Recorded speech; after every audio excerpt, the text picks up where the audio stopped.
Brandon, maybe you want to introduce all of us before we jump into anything. As far as I'm concerned, my job is just to kind of welcome the group and hand it over to you guys to kind of say your piece and get going. Because like I said, I do think that you guys, you made kind of a splash last month. There's been a lot of questions. There's been a lot of inquiries about Giraffe 360. So I kind of want to give you guys and the audience as much time as you can possibly have. But first of all, the PMRE community has been asking for webinars like this for quite some time now. So pretty stoked that this is, we want to do webinars like this to showcase new hardware, software, anything that's exciting, products and services that are adding to the value of our industry. So I'm pretty pumped that this is the actual first ever PMRE webinar that we are doing. Hopefully it'll be the first of many. Based on the whole on the hype that Giraffe 360 generated at PMRE last month, I am anticipating quite a few questions. So we're not going to waste any time. What I'm going to do is I'm going to hand this over to the Giraffe 360 team to do a quick intro, who the players are, a basic idea of who the company is, your position, what you guys do, what your ultimate goal is, a rundown of the system. We're going to get into the weeds a little bit on the tech side. And then what we're going to do is open up the floor for just a ton of Q&A. And like I said, I do believe there will be. We were on the phone yesterday with about 5 of us, and I think we could have talked for 3 hours. There's so much to unpack. So without further ado, I'll pass it over to the Giraffe 360 team. Samy, I don't know if you're going to take the lead on this, but whoever on the team wants to jump in right now, introduce yourselves, give a brief bio of the company, and then we'll take it from there. 100%. Yeah, I think I can start us off. So my name's Samy. I'm over here in very grey and dark at the moment, Manchester, and I'm the CCO here at Giraffe. So look after everything from our sales teams right through to our customer support, training and onboarding and customer success teams. So yeah, very, very excited to be here today. Brandon, just want to say, like, the event PMRE last month was absolutely amazing. I've made some really good connections off the back of it and really excited for next year. And a big part of, some of the content that we've prepared here, if we stay on track, is some of the things that I've taken away from that conference and wanted to kind of like bring into the world of Giraffe 360. So yeah, that's me. I'll hand over to you, Mikus, to do a quick introduction on yourself. Yeah, hey everyone, I'm Mikus Opelts, co-founder and CEO of Giraffe 360. Maybe a good starting point, 2 sentences about Giraffe 360. We are, on the tech side, robotics and AI company. So we have fully been developing our own hardware technology. And if you guys are interested, feel free to ask why we went down the rabbit hole, but we are a true tech developer. To give you a sense, we run the manufacturing ourselves. It's an in-house operation. We even develop LiDAR ourselves, the new electronic tripod, like all the technology pretty much you see is built from the ground up. And then the second big part of our technology is the artificial intelligence, where we basically take the camera data and start turning it into useful real estate media. And I think we're in a really exciting time where our real estate media is kind of entering. I would say it is a bit of a renaissance or some level of revolution, where we are shifting away, where the mediums are growing, where like real estate, I guess there's a point why, Brandon, your conference is not called photographer, it's real estate media, and it's exciting. So really excited to be here. Samy, do you want to introduce other guests?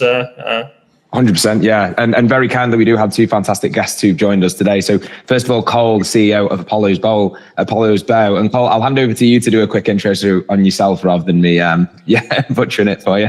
Yeah, no, it's totally good. Yeah, I'm in Los Angeles. I'm a solo real estate photographer. I've been doing it for about 8 years, and also making content on YouTube. And yeah, this journey has just been, watching it grow has been so interesting. And being solo in the field, I'm so excited to have this conversation and give like a solo photographer perspective. Amazing. And then we also have Rob Moroto, founder of Calgary Photos. Rob, over to you. Hello, everyone. Thanks. Yeah, I've been doing this for around 15 years. I've got Calgary photos. We've expanded to Edmonton as well as to Nanaimo. These are all smaller cities small cities in comparison to like LA in Canada here. And as well, I do online courses as well, teaching how we do photography. But I don't know, that's going to be this is going to be a big game changer for a lot of reasons, and I'm excited to chat with everybody about it. Amazing. Thank you very much, guys. So quick overview of our agenda. So thank you very much, Brandon, for giving us an intro. And then next we are going to go through a quick intro of the business. So I'm going to hand over to Mikus to just give us a very brief overview of Giraffe360 and what it is that we offer. We very much want to kind of like run with the practice of show, don't tell. So we won't bore you for ages with a long sales pitch. We just want to kind of get through some of the key highlights of what it is that we do as a business. And then we'll run through some of those key industry insights that we wanted to run through with you guys today. Great. To keep it on point, on the technology side, the Giraffe PRO Camera that we released on the 13th of November, so it's freshly out, and it's great that Rob is here.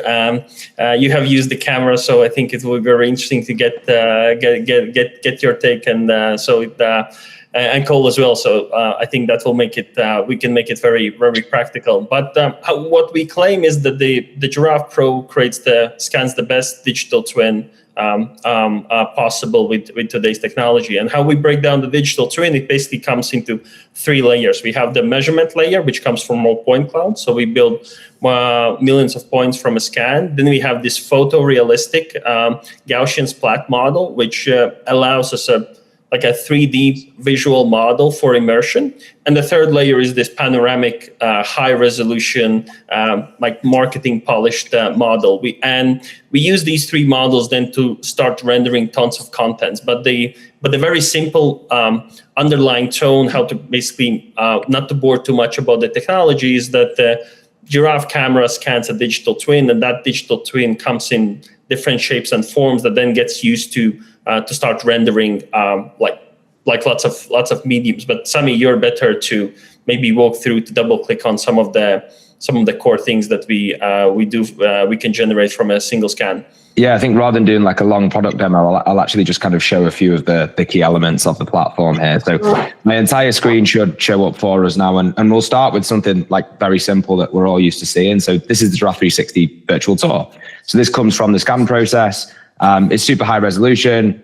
We can kind of zoom right in, see high quality details. We take measurements directly from the virtual tour platform, and we can move around the space in a way that people are used to using, right? And this is kind of that first starting point. So we move around the property. We've got a great view. We can go inside and outside. We follow the scan cadence that we want. So we're getting in and out of the property at the pace that suits the content that we want to generate. So that's it from a very simple perspective. Now, where this differs quite heavily, aside from purely the quality, is it comes with an editor. So a lot of the kind of tour platforms out there are, you get what you're given, you can maybe take stuff out and make edits, but it's very, very time consuming. Giraffe360, as standard, applies our core editing principles to every single piece of imagery that we capture. So whether that's, the 52 panoramas that make up a double height scan, or whether that's the images that we capture on the camera itself. But with this, we give you control. So you can go in and make a change to each panorama. You can go in and play around with exposure settings, saturation, vibrance, temperature, some of the core edits, save these styles for your specific customers and apply those to the internal and external images. And we are constantly baking new AI editing tools into these platforms as well. So as an example, if we've got maybe a piece of untoward artwork on the wall that we want to remove, in real time, we can go in and use this. So the control that you have over your images and the style that your agents want is kind of baked into the entire platform. And so we can go through and make edits either individually to each of the panoramas that make up the virtual tour, or stick panorama to panorama. So next up, Mikus mentioned there our modeling, which comes from our point clouds when you capture on site. So this is our 3D model, which sits inside our property website. So you can go in here and see all of the content that you've captured on site. But with this, we can actually go and get a really nice look at the space, go from the 3D into the virtual tour as we need to. And then a brand new feature that we've just released to this is our sun path calculator.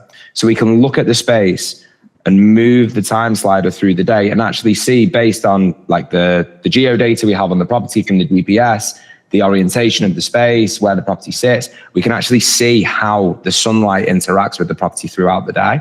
Now, this is really useful, and something that I love about this is that there's a study done recently by Zillow, and they looked at what buyers look at when they're assessing a property. And 3 of the top things were the layout, the room size, but also the natural light. And there isn't another way on the market to actually assess that natural light, you know, at your own pace, at your own time, and play around with. And this provides like a really playful and fun way to do so. And I was speaking to an agent who used this as a part of their property marketing the other day, and it was for a brand new build apartment. And the person who was potentially buying was trying to decide, hey, we've got a couple of equally sized rooms here. Which one do I want to use as my bedroom? Which one do I want to use as my office? And so for me, you know, I'd see this as a lovely office space. I get in there, I have my coffee in the morning, that natural light flows through.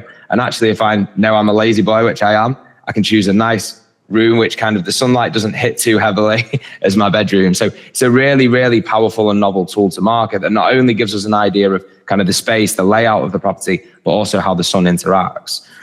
Now, next up is video. So Mikus mentioned the Gaussian splatting technology. I won't go into the tech in too much detail. If anybody wants to go through this, we can book demos and kind of like, I can talk all day about the tech that powers this, but we're essentially generating a 3D model of the property and then using that to generate video content.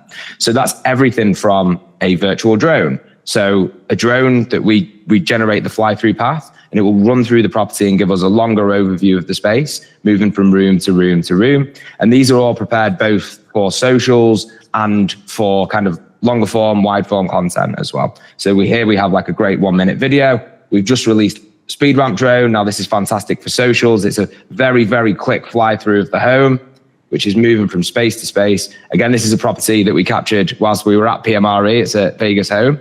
I think Yanis and Amy went out to capture this one. And we go through and we show those. That was Yanis, yes. Yes, yeah, brilliant.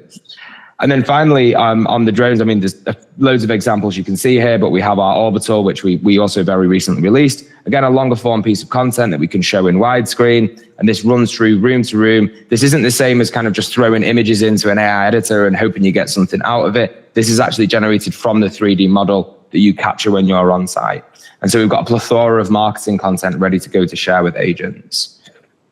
Next up, we have our images. Now, these are captured using our dedicated still image mode. Again, you have that same amazing editing capability. So it's not just what you see with what you get. We have all the exposure settings. We have things like the object removal we saw earlier for bins and dog mess in the garden and TV replacement and all that good stuff. But something we just released very recently with this is virtual staging. So if we're on the same property we were looking at earlier, inside our platform, we could jump in directly into like a virtually staged. So we can place objects, virtually stage the entire room, or remove furniture. So let's say this property is about to go to market and it's obviously Christmas. I can say decorate this space for Christmas, add a tree, lights and garlands. So this is Gemini integration that we've built into our platform. So it's making use of, you know, really kind of powerful image editing technology that's available. We've built a lot of guardrails into this so it doesn't edit kind of the structural elements of the home. And every time you write a prompt, it will give you 3 unique examples to choose from. So this means we can list this property ready for the Christmas season without having to go back and reshoot after the fact. And a kind of maybe a more practical example of where virtual staging is super powerful is if we're trying to show the potential of a home. So let's say we've got an empty space like this, a property that's totally unstaged, and we have 2 potential demographics for this home. So first of all, stage this room as an office, add a desk, chair, bookshelf, and so we're looking at potentially a young professional purchasing a property, no children yet, kind of very focused on work. So we can stage this room and show the potential of this house for that individual or for that demographic. So it takes a couple of seconds and then off we go. We pull in. Now, let's say with this same home, we want to show a potential demographic of a family. So we say, make this child's bedroom, add simple furniture, Asian. Okay. So we can show the potential of this property without having to leave the Giraffe360 platform, write complex prompts, put up guardrails inside the Gemini platform. We get the entire kind of marketing journey end to end inside the single platform from that single capture. So you'll see here what will jump up. Okay, we've got a couple of options to choose from. Off we go. We can create social posts around these. And this all sits within the Giraffe360 Content Studio. So I have given you very much a whistle-stop tour here. There's everything from listing spotlight, which will help the agents generate marketing content with their colors, their images, all the content that you captured on site, including the video. You've got listing description automation. You've got editors for all of the contents that we've shown today, anti-standard floor plans, tons and tons. Now, I'm very conscious I don't want this to turn into like a full demo, so I'll probably leave it there. But if anybody has any questions kind of towards the end of this and wants me to maybe dive a little bit more into the technology or different elements of the platform, please very much feel free to do so. But Cole and Rob, you've been using the Giraffe360 platform for a little while, so I guess, yeah, how does it stack up in comparison to all the content I've just shown us here? Well, oh, go ahead, Cole. Yeah. Yeah, I mean, every time I use it and every time I see it, I am just so impressed. I didn't even use the sun path thing yet, and my mind is blown. I'm just like, wow. Yeah, using it for the first time, it was so, it was just overall so easy. And it feels luxury. So I've used, all the different ones, from the Matterports to the iGuides. And from start to finish, just the touch screen is so nice. It almost breaking down exactly what you need to do. And you really don't have to touch it much after you do it. I mean, y'all pretty much do like literally everything. So I've just had such, a good experience with it so far. And I think that, my biggest thing that I'm trying to, wrap my head around and figure out how, because it's so much. I mean, there's so much good shit with it, excuse my language. But it's like, I'm trying to figure out exactly how to sell it and package it properly. That's my biggest thing I want to exactly figure out, because it's so much, but y'all do all of it. So I'm trying to figure out, the right price points. But I've just been impressed. The drone video, it's so cool. I mean, I do video too. So I'm like, this is pretty much it. I mean, it's so cool. What about you, Rob? Well, you know what? So when I got it, I'm one of those guys that grew up and never, ever looked at the instructions. So you get me a piece of IKEA, I'm putting it together without the paper, right? And so when I got the Giraffe, I did the same thing, right? Open it up, take it out of the box, and I've done a couple of videos, and you'll see me with the unboxing. I'm like, what's this? I don't know what this is. What's this silly piece, right? And because that's who I am. And I think a lot of people are like that too, because there's so much paper these days that we just ignore it. It's like terms and conditions. All right, sign here. Yes, okay, go. The lovely thing about the Giraffe is that, well, the first thing that impressed me was when you put the camera onto the tripod and it has this like zook feeling to it. It's like, whoa, it's really cool. And then you go out and you start using it. And the thing that I realized that was, I think I realized this when it was like my third or fourth scan, was I didn't have to put in the address. I didn't have to put in anything to start it. It just started. You open it up, it's like scan. It's like, oh. And the other thing that I noticed was, and I showed this in my video, I'm actually there with my cell phone doing my Duolingo and getting my like day streak up, because my phone's not attached to it. It is completely on its own. Like, that's all you need. Like, you can have your phone so you can make calls, make more appointments, do work, and the camera itself will do everything else. And it's really lovely to use. And the only thing I got to say is that the first couple times that you're doing it, you're watching this thing, and it's cool because the camera like does this zzz, and the top part of the camera opens up, and then it starts turning, and like, oh, that's so cool. And it's turning, and then it goes up, and then it turns again, it comes down, and then you realize like, oh, damn it, I was in that scan. So you have to tell yourself, okay, I know it's cool. Get out of the room. Let it do its thing. But that was it. That was the first impression. It's really cool. And I think the hard part's going to be if I do have like, I did one shoot where the clients were there and all of us were just watching it. And so it's like, guys, this isn't working. We got to all get out of the room here now. Right. So that's my first impression for sure. Yeah, I want to oh, go ahead. Go ahead. I just wanted to, I was meant to send this, Rob, to you that for the first 20 seconds, camera adapts the light and does the measurements. So for the first 20 seconds, you're actually good. You're not bothering the panel capture. So you have 20 seconds to a bit to enjoy, and then the footage starts to get captured. And if you stay in the shot, I think Samy showed that you can nicely edit yourself out. It's no longer as big of a hiding game as it was like years ago. Yeah, well, and funnily enough, I actually had one shot where my client thought she was, far enough away, but no, you can see like the back of her sticking out of the corner. And so I did use the remove tool, and I was able to remove my client, which was fantastic. But like that's on the scanning side. Like I think okay, so.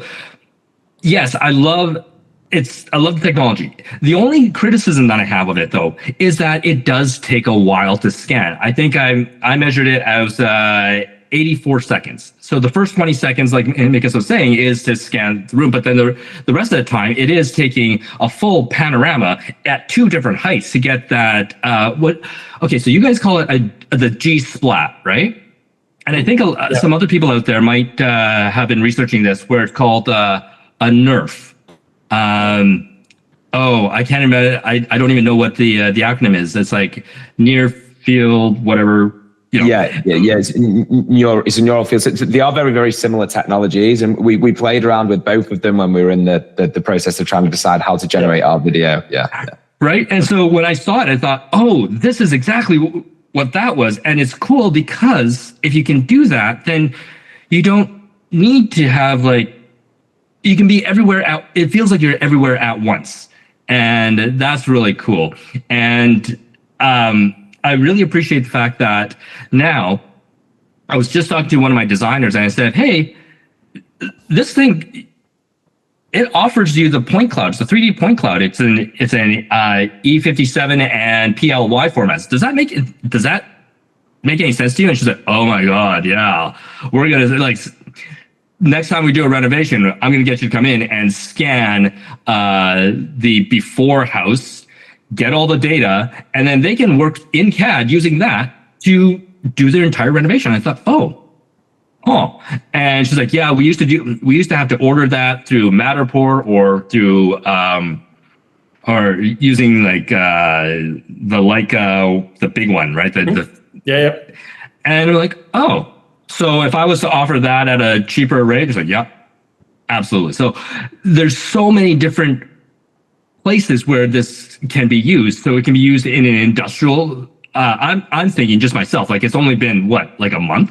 So I'm thinking, wow, I can take this into a construction place. I can do this in industrial. I could do it commercial. I could do it retail, and I can do it at home. So there's just so many places we can use this for. Beyond all the great things that I can do, because it does offer that 3D point cloud as well. 100%. And it's so like, it makes me think of PMRE a little bit, because I'm like, when I left PMRE, I was like, oh my God, there's so much. How do I figure out how to, move forward and use what I've learned? It's a very similar thing. I wanted to talk about too, the photos, because using a camera, like if you just had a standard, Sony A7 III, whatever, you're doing 3 brackets, 5 brackets, there was almost no difference. And I don't think there's any quality difference. Like maybe the format's a little different, maybe, but I was so impressed with just the quality of the photo and the fact that, correct me if I'm wrong, I'm pretty sure the editing all comes with it. So it's like you don't have to pay the editor. And half the time when you pay an editor, you still have to, fix it and make it right. But y'all's was already just so good. That a very impressive part that I think goes like people don't talk about it enough. Well, not only that though. It's okay. So you and I do this where we go out, we take photos of something, and then we use a Matterport or an iGuide to do the 360s of something, and then we take a video with something. And the constant complaint that we get from our clients is that, oh, your photos look great, but it's not but in the 3D tour, the colors don't look like your photos. I'm like, oh, well, yeah, because we can't actually edit the Matterport. I'm sorry, that's just a limitation of it. And if you want me to edit, every single panorama in an iGuide, I'm going to charge you a lot more, and it's not feasible. So now you take that and you say, oh, let's color grade a video to match the photos. Oh my God, that's so much more work, and you can't do it. And here it is, it's all done, and you don't even have to do it yourself because it's all done naturally. The thing that I love about it was everything is so automated. Like, I did a place the other day where it was raining, and I shot the inside. The rain stopped for a second, so I put the thing outside, got the scans and everything, and what blew me away was that the photos, they changed the blue skies. They changed the blue skies in the windows. So, you got the trees, gray sky. They changed that and made that blue skies. But they did that in the photos, the virtual tour, and the video. So essentially, did all the editing that, yes, if you were using an editor, you would pay hundreds for. And it was just included. And I was, it's funny. I was talking to one of my staff about this, and said, well, like I said, the tour itself does take time to do because it's capturing so much information. But if we were just to use that just to take photos, the photos are fast, and so you could go into a place and go bang, bang, bang, bang, bang, just take photos and get out, and essentially there's no editing, right? You upload it and it's done. And so what that means is that now you've got a camera that can do all the editing for you without having to pay an editor. So, what's this going for? $360 a month? So for $360 a month, let's break that down. That is 720 photos if you're paying your editor 50 cents a photo, right? So 720, I don't know. How many photos do you usually give? Like 50? Yeah, 40, 50, 60, yeah. Okay, so if it's 50, then, oh my God, I'm doing math in my head. This sucks. Okay, so we're around 15 shoots, right? 15 shoots, and that is what you would have paid to an editor.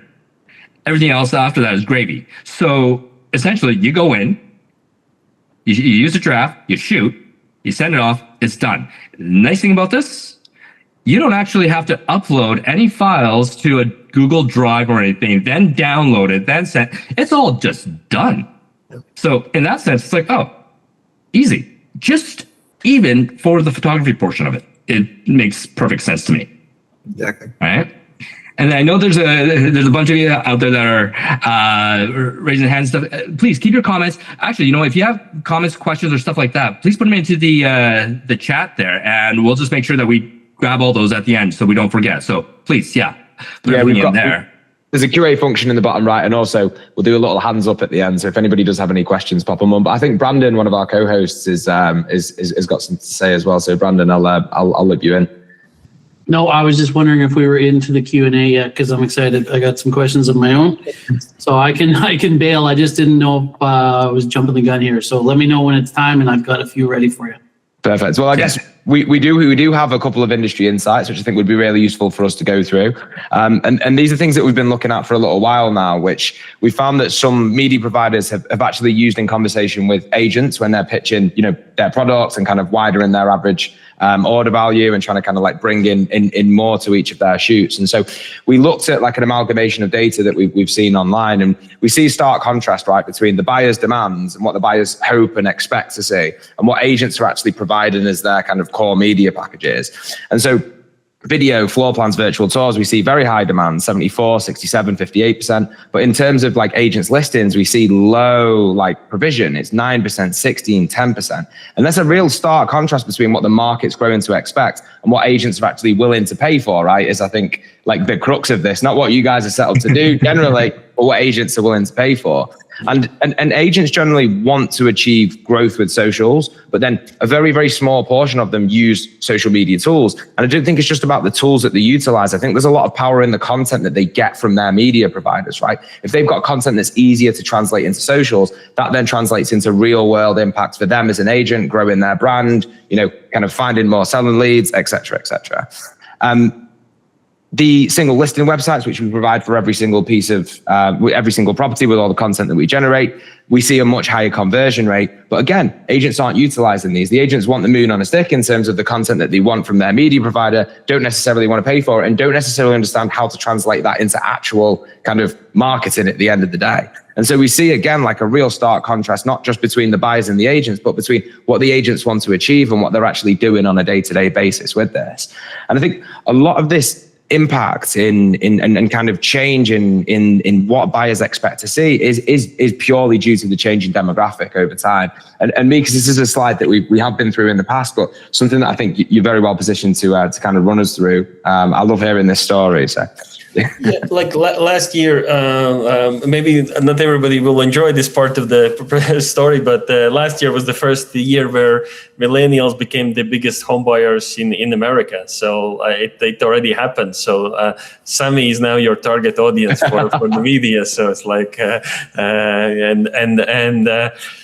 and we haven't seen any impact, I think, yet. But I think that previously around 40% of home buyers were Gen X, and we can spend time around generations, patterns, predictions. But I think it's pretty clear that a younger millennial generation are more digital first, more remote, more personal contact off, and would go with the digital first. And I think we can actually expect that the buyers' demands we can see actually going to keep going up on. Hence, I think that we are entering a bit of immersive content revolution because of the buyer changes. And I think I heard at PMRE that this year, which wasn't great news for us, I think I heard lots of references that actually virtual tour demand has gone down. I was also listening to the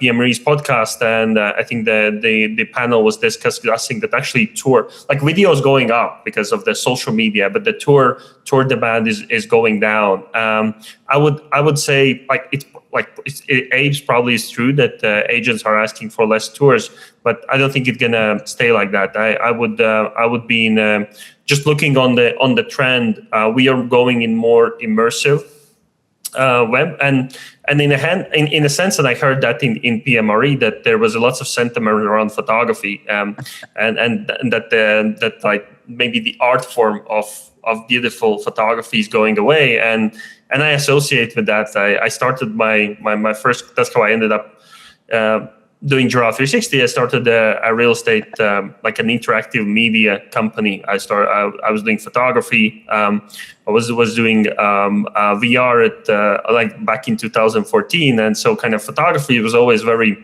very romantic. And I think it's still going to have its place in the real estate marketing, especially for the foreseeable future. But I think it's clear that the demand and expectations for better quality, more immersive content is gonna keep going up. Mikus, I think the interesting thing about this graph here also shows one other thing that I think people are missing, is that we are now heading into, or we already are heading into it, is let's step back 100 years, say, okay, where we didn't have internet, when we didn't have a lot of media, we didn't have TV, we had radio. And so when people ask for things like, well, where should we go to get this? You ask, word of mouth, you ask your neighbor. And then you came to the telephone, and then you got the yellow pages, the white pages. Hopefully some of our listeners here remember what those are. And they were thick books with phone numbers and everything. And in the yellow pages, you wanted to be first in line. So what did you do? You called your company AAA automobile or a bakery, right? Or A1 bakery. And so you could be up the very top. And so that's changed. And now we're getting into online. Now we're getting to social media. And now with all these things happening, we're not only on social media, we are now raising the bar on the quality of what is on social media. So you can't just put stuff that is shot on a phone on social media. It has to actually be shot well. And what I love about this is going back to the whole part of the quality. It's consistent quality on on everything, and it's quick. So now you have that plethora of content, and it's all at a very good quality. So I think what this is going to do is it's going to raise the bar as to what is going to be demanded from the real estate industry in general. And what I like about the fact that you have the virtual tour is, like, I used to be a marketing director for a developer. I did that for 7 years before I got into this. And the thing that we realized was that the more time somebody spends online looking at, or online or in any form, looking at your product, the more likely they are going to buy it. So if you have more things that they can look at to spend that time, the more likely you're going to sell it, right? So you have the photos, you have the video, and then if you have that virtual tour there that they could go see, great. They're spending more time, they're more invested in it, they're more likely to buy it. So yeah, I think it's going to be cool, especially with that, Samy, that the sun thing. 100%, yeah.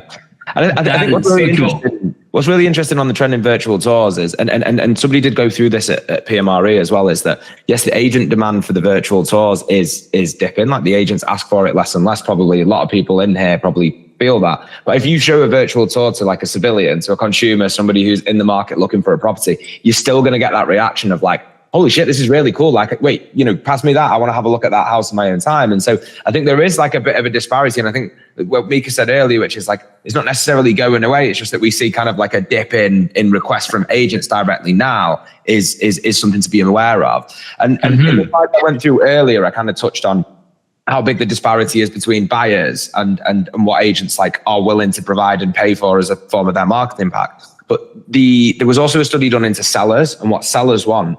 And like, I can't remember the exact figure, but it's higher than 75% of sellers favor agents that provide floor plans, virtual tours, video content, and socials. Yes. So it's not just about that buyer demand. It's actually the people who are selling their homes now have a higher expectation of agents. And so those agents will win more business if they are providing like a wider media pack. And the reason that I wanted to include this today is because it's important for you guys when talking to agents and trying to increase that order value to be able to have some statistics to say, hey, like, you're more likely to get repeat business, or you're more likely to kind of continue to grow in your region if people see that you're like investing properly into the marketing. And then now, obviously, self-serving Giraffe has a way of making that a lot easier for media providers to deliver. But I think it's also very important for media providers. And I think this kind of final slide on the stats we went through is very important. 82% of the buyers want some form of immersive media, and 23% of them find their property via socials. And so just a few images,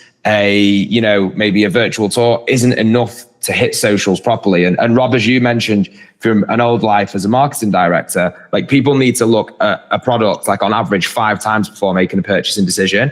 And so if you've got one piece of content that's live on a portal, how can they look at that property 5 times? How can they look at it, in 5 different ways if there's only one piece of content to look at? And so I think having that, list everywhere, like list on multiple platforms with multiple pieces of media, is a very, very powerful way of agents rising and kind of being like the cream of the crop in their area as well.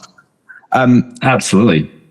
We actually interviewed, we work with we have access to a lot of agents, right? And so we actually interviewed a lot of agents about what's important when choosing a media partner. So how do they actually choose one of you guys in the room here to work with? And the top 3 things was obviously the quality of assets. Second, price, right? Like, we know agents, price is definitely a very, very impacted for those guys, so price. But then third, and I think this is something that we wouldn't have seen maybe 6-7 years ago, is the range of media package that you guys can provide. And so being able to provide that, they're starting to learn that that's widening what's available to them in terms of their marketing, in terms of their performance as an agent. And so that is kind of making its way into the top 3. And I think, yeah, a couple of years ago, we probably wouldn't have seen the range of media as a top 3 for agents. And we also spoke to a load of agents and asked how many use a media partner. 60% always, 23% frequently, 17% never.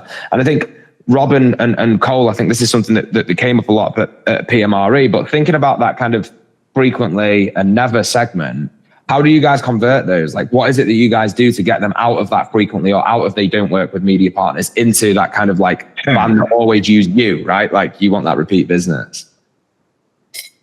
Well, I mean, in 2025, I am baffled that 40% are saying, or I guess 17% never and only 23% frequently. That's wild to me. I think to kind of stand out, I mean, things that I think a lot of us always do are, going to offices, talking to offices is a great way. I think I'm really trying right now to push myself to do cold calls. I don't know if it works. I really want to try, but I haven't quite made myself recently do it. But I think one thing I really took from PMRE that relates to this question is giving. There's this book called The Go-Giver, and I forget about it sometimes in business, but really giving, and you don't want to be free, obviously, but just really showing an agent, whether you know them well, whether you don't know them well, that you're here to help them. And I think having the range of media packages, I think, asking them how their kids are, I think it's maybe showing up at the office randomly, going a little bit above and beyond. That's what's going to keep coming back. And it's not easy to do, especially as you get busy, and it's easy to get frustrated, and agents are cheap. But that's kind of what I took away from PMRE is I have to, it sounds bad, but like care better. Looking at these numbers, this doesn't surprise me at all, because I'm going to say this, maybe some realtors are going to hear this and they're going to hate me for this, but there's 2 types of realtors. Okay. There's those ones that are professional. They know what they're doing. They want to do this, and they get into this business because they are actual professionals. And then there are those who have screwed up and landed there because they failed at everything else. And I've got to say that when you see that range and you see this number, it's very clear who of those are we just landed here, right? So those are the ones that are the never use. I will use my GoPro. I will use my iPhone people. They are the ones or the infrequently ones, right? This listing's not worth it. Therefore, I'm not going to get a professional to do it. Okay, so that mindset, those people, they're not even our clients. We don't even want them. We don't want them in our industry because they don't care about the industry enough to be successful and to represent their clients properly. So I'm not worried about that at all. But what I find interesting about this is just like Samy, you were saying before, like PMRE used to be PFRE, right? Or it was photographers, but now it's media. And so what I find interesting that has changed in this industry is that it used to be just photos, but now, we are expected to do photos. Everyone sees me with a DSLR and they're like, "Oh, you do video too, eh?" It's like, well, not with this thing, but yes, we have to do video. They just expect that of us now, and I love the fact that this is able to help us bridge that, because I wanted to mention this before. Like, there's sort of this life cycle of a real estate media company or real estate media person, where you start off, you buy a camera, you buy the cheapest one you can because you don't have that much money, because you're not making money at the very beginning, right? And you got to get the camera, you got to get the lens, you got to get the tripod, you got to get the flash, and then you get it all together, and then you realize that you don't know what you're doing. So then you got to get courses, you go online, you spend a lot of time doing all this stuff to learn and grow. And then Sure, you get a couple of places because you've offered the free, it's like, oh, I'm doing this for a portfolio. Can I use your house, right? You get those people. It grows. You get more clients. You get more money, and it grows to the point where you're successful. You've got enough business. You got enough of that. You're busy. You need somebody else, and now you got to train them. All right, now there's the next hurdle, right? To get through training somebody. How do you get them to replicate your quality and your service and everything like that? And then you keep on growing more. And then it's about, like for me, I got to around 6 photographers, and then all of a sudden they're like, "Oh, you do video." I'm like, "Oh, damn it! How am I going to train 6 people to do video?" And so we hired on a videographer. And so it's a struggle to keep all these things going and growing. And what I love about this now is that, I hate to say it, I could probably hire somebody tomorrow, give them a Giraffe, and they'll be able to do photos, videos, virtual tours, measurements, no problem, right? In an hour or less than an hour, I could train them on how to do all this. And so it takes all of that out of it and makes it so much simpler, so that yes, now it's going to become very available to everybody out there. And I think this is really going to raise the bar of what real estate marketing is going to be in North America and everywhere, actually. And I might just act very briefly as the advocate for some of the people in this 23 and 17. And actually, Rob, I'm going to use something that you said when we spoke the day before yesterday. That is, and Brandon mentioned this as well, that there is rural underserved areas, right? And this is where we do those like DIY agents more than we do in the cities, is where there's these areas where there isn't maybe good coverage of media providers and this type of thing. One of the things you said, Rob, is, if you're on that stage where you want to scale your business and grow, and Brandon, you mentioned yesterday, there's a lot of these kind of Midwest towns where there isn't like good coverage in terms of media providers. But there's a wedding photographer everywhere. If you are thinking about scaling, they're great locations for scale. Properties are being bought and sold. Giraffe is a really easy way to get in there and actually scale the business and start working with some of those agents. And as you say, Rob, bring that level up of what real estate media looks like. Now we did have a couple more slides. Just 1 second, Samy. Yeah, go ahead. Just to add on to your point, yeah, spot on. The ability to use this as a tool to expand into those rural areas is something that's, I think, pretty exciting for people who, like myself, being very remote, very north, very small business, having the opportunity to scale where normally I'd have to fly 7 hours and train a photographer and see what happens. A lot of benefit there, but I want to just make sure that it's crystal clear that it's not like it's like my like my accountant would say to me, you can delegate responsibility, but you can't abdicate it. So we have to maintain a level of creativity, and a lot of this audience is very committed to the creative side of things, right?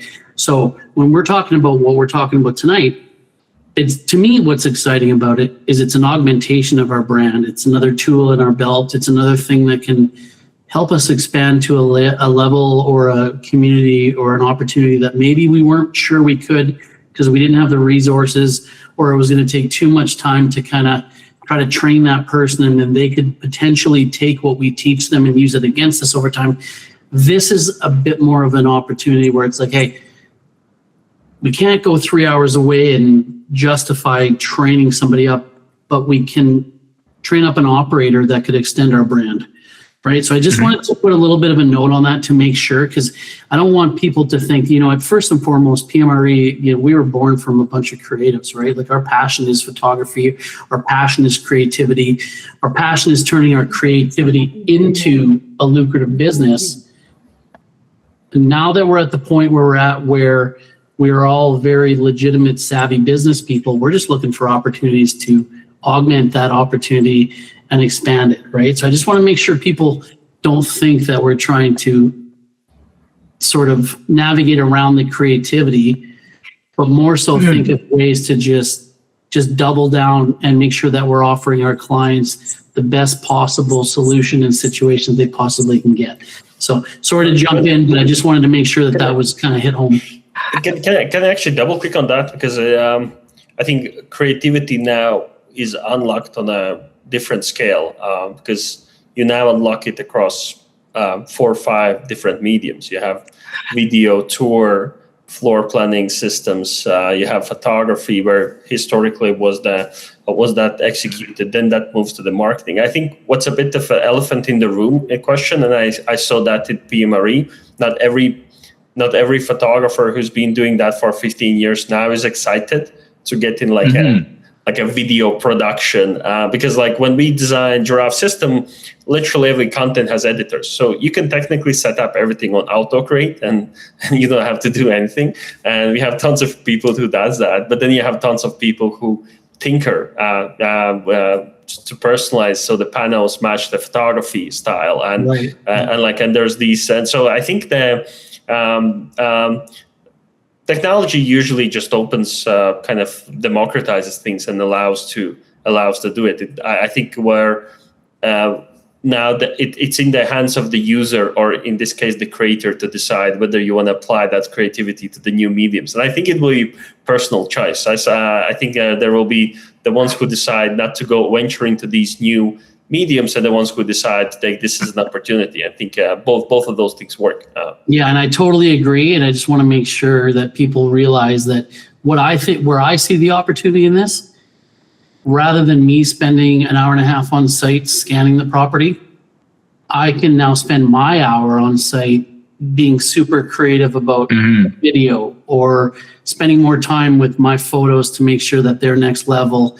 It takes away some of the mundane work, and not just on site, but when you get home and it's time to process, you don't have to necessarily sit down and spend an hour and a half, 2 hours processing your content. You plug it in, you upload, then you focus on the stuff that gives you the creative satisfaction, that's also giving your client a ton of unbelievably unique, personal, creative value. That's where the blend of the two, to me, makes a ton of sense. You know, because I think there's a lot of people that could look at this system and feel like it's almost putting us out of a job.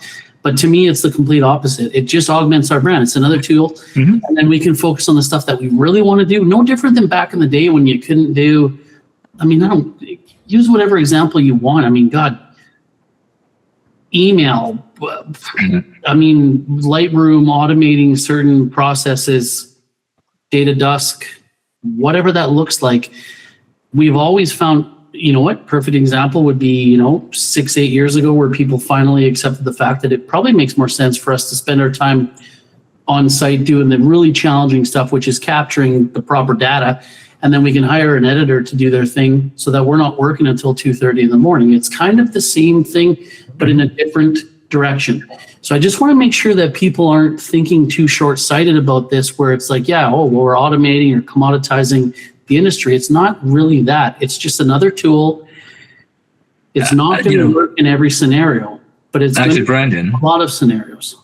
Like, to your point there, Brandon, I think that this is actually okay. So this is a great product. You guys have my vote for it. You know that. But what I'm going to say is this. It's cookie cutter, and it can put out the same thing regardless of who uses it, right? That's because the quality that it produces is standardized and it looks great. What that means is that this is a perfect product. Like from my perspective, like I can get anybody to do this stuff, but I wanted to put this out there. Imagine this. If you're invited to a dinner party and you think to yourself, okay, I'm going to take drinks, all right? And you say, well, all right, the first dinner party that you're going to go to, it's at your buddy's place and you're going to watch the hockey game. But what are you going to do? You're probably going to go to whatever the big like Walmart liquor store, where that, get a cube of beer and go there, right? But if that dinner party is now, say, your boss, you're going to go to the fancy wine place and you're going to get two of the best bottles, get them boxed up, cellophaned up, put it into another box, put the cellophane on it so that you're carrying it through the door like it's a new baby, right? Because it matters. That matters. And so the reason I bring up that analogy is that when agents are going to start using this, they're going to use something like the Giraffe for all their average price or lower properties because it comes with everything and they can get a lot of volume out of that. But when it comes to that house where it's million, 2 million, 3 million, 4, 5, they're going to want something more. And that is where it gives us the ability to say, no, you know what? You need us to take these more creative shots, these more creative actual videos with the DSLR, and we're going to do this really cool thing. That's where we get to actually show our creative abilities.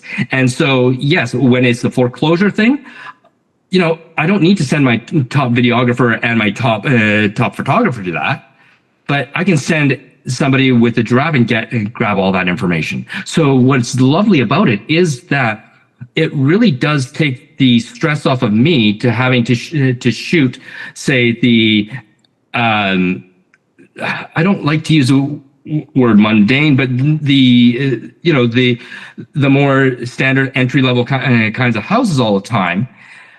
I can actually focus on taking my photographic skill and getting all the higher end stuff now, because we are getting into that stage where the market, in pretty much any market, we are seeing a growth in the entry level and a growth in the high end. Like, we're not seeing that mid range anymore, right? Everything's got to be high end or it's got to be quantity cheap end.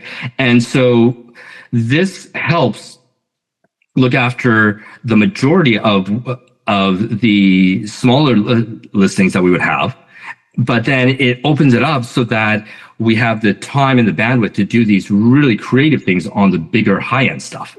So if I understand, you're saying kind of like, regardless, I don't know, I guess regardless of the level of the value of the property or the listing, it would be like the baseline entry is like, hey, we do this on everything. Mm-hmm. You get your floor plans, your measurements, your tour, all the other stuff.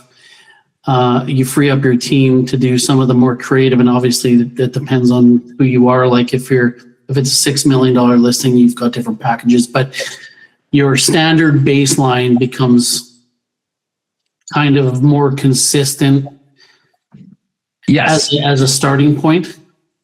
Yeah, so this would be like this is baseline. Everyone gets a floor plan. Everyone gets a 360 tour, and then everything else becomes a higher add-on that you can charge more for, right? Just like, you know, you got this. Oh, you need drone? Great. Well, drone becomes an add-on. You want higher end magazine style photos? Great. That's an add-on. You want cinematic video for this? Great. That's an add-on. You want social media videos where the realtor's walking through the door and doing these crazy things? That's going to be an add-on. And so I think that's a great way to keep on adding on, and still, for, you know, keeping us there to be creative and super relevant. Okay, I didn't want to say that, but yes, keeping us relevant, because we have the relationships and they trust us, and they should be writing offers and getting listings, and we should be making them look good. Absolutely, because let's face it, the realtors use us because of us as people. They like the relationships. They love going into a meeting and saying, all right, sign the listing here. Great. I'm going to have my photography team come to your place. Let's schedule a time. I'll get my assistant to do that to work with you to get that all right. They like having that team up. They like knowing that there's a professional. They like knowing that they have someone they can trust to go in and do that. And yeah, there will always be a need for us photographers, just in the simple fact that they need a third party to come in with a smile and a great personality to help push their brand too, right? Yeah, plus exactly to that point, it augments their brand, their reputation. We're an extension of them as a marketing partner. Samy, we're at an hour. Yeah, I think it's QA time, isn't it? I think time to rock and roll, open this up to people who want to ask their own questions. We've covered quite a bit of stuff, but I have a feeling we still have, I think, 22 or 25 other people online. I'm sure there's some questions that want to be asked. can we fire that up or? 100%. Yeah. So 2 ways of asking questions here. So you guys can feel free to, bottom of the screen, there's a little raise hand, which will raise a hand like this and I'll see a queue. So if you've got a question, pop it in there. Or if you're a little bit shyer, in the bottom right, there's a little menu, and from there you can actually access the QA. So we do have a question in the QA at the moment from Tom. Thank you very much, Tom. And it starts with the phrase, not a question, but I guess, yeah, something that you've noticed, which is agents who offer photos only are getting fewer and fewer listings. The media providers who offer photos only are getting booked less and less. They're becoming the dinosaurs of the industry. And I love that as a statement, Tom. And I love that we just kind of broached one of the more complex topics and the elephants in the room with Brandon and Rob and Cole, which is like, we're raising the bar in terms of what you offer on every single property, and you still have the option to focus on the things that you want to focus on, right? But yeah, Tom, is there anything you wanted to add or anything you wanted to kind of like go through more on that question in quotation marks? Can you guys hear me? Yes, we got you. Nice. Well, hello there. Hey, Mikus. Hey, everybody.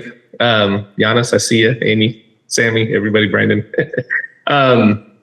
No, so, I've recently this year started offering floor plans with every order, and that's increased my average order value a lot. And, I have photographer friends who are in the industry who, are peers of mine who, to my point of not a question, they only offer photos only, and they're getting passed up, and they're referring the people that are reaching out to them to me, because we offer everything. And so with the Pro Camera, it really is kind of that one-stop shop.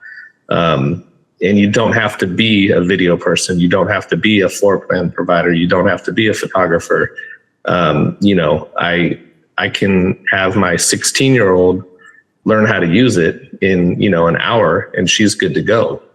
And so there's a huge benefit in that. And to Rob's point about spending all this money on equipment and then spending money on trainings, that can be a kind of daunting task if you're, a teenager, or if you're somebody who's just trying to get into the business, maybe 20 years old.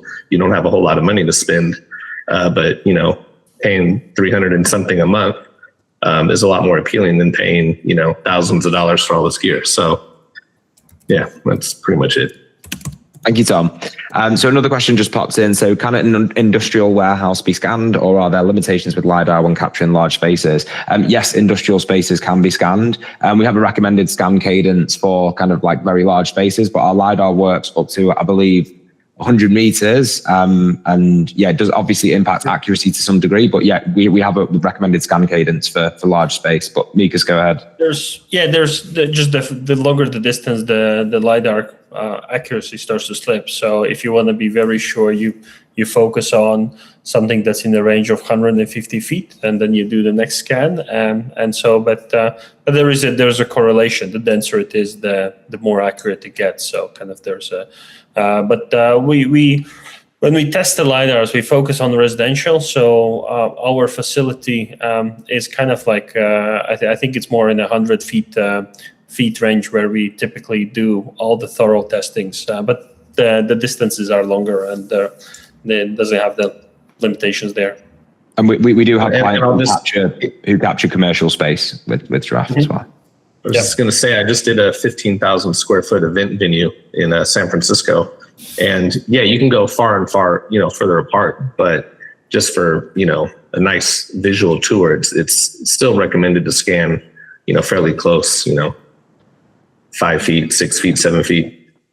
Stairs or separate spaces. If you're doing a large property like that and you've got multiple floors, do you do one floor at the same time?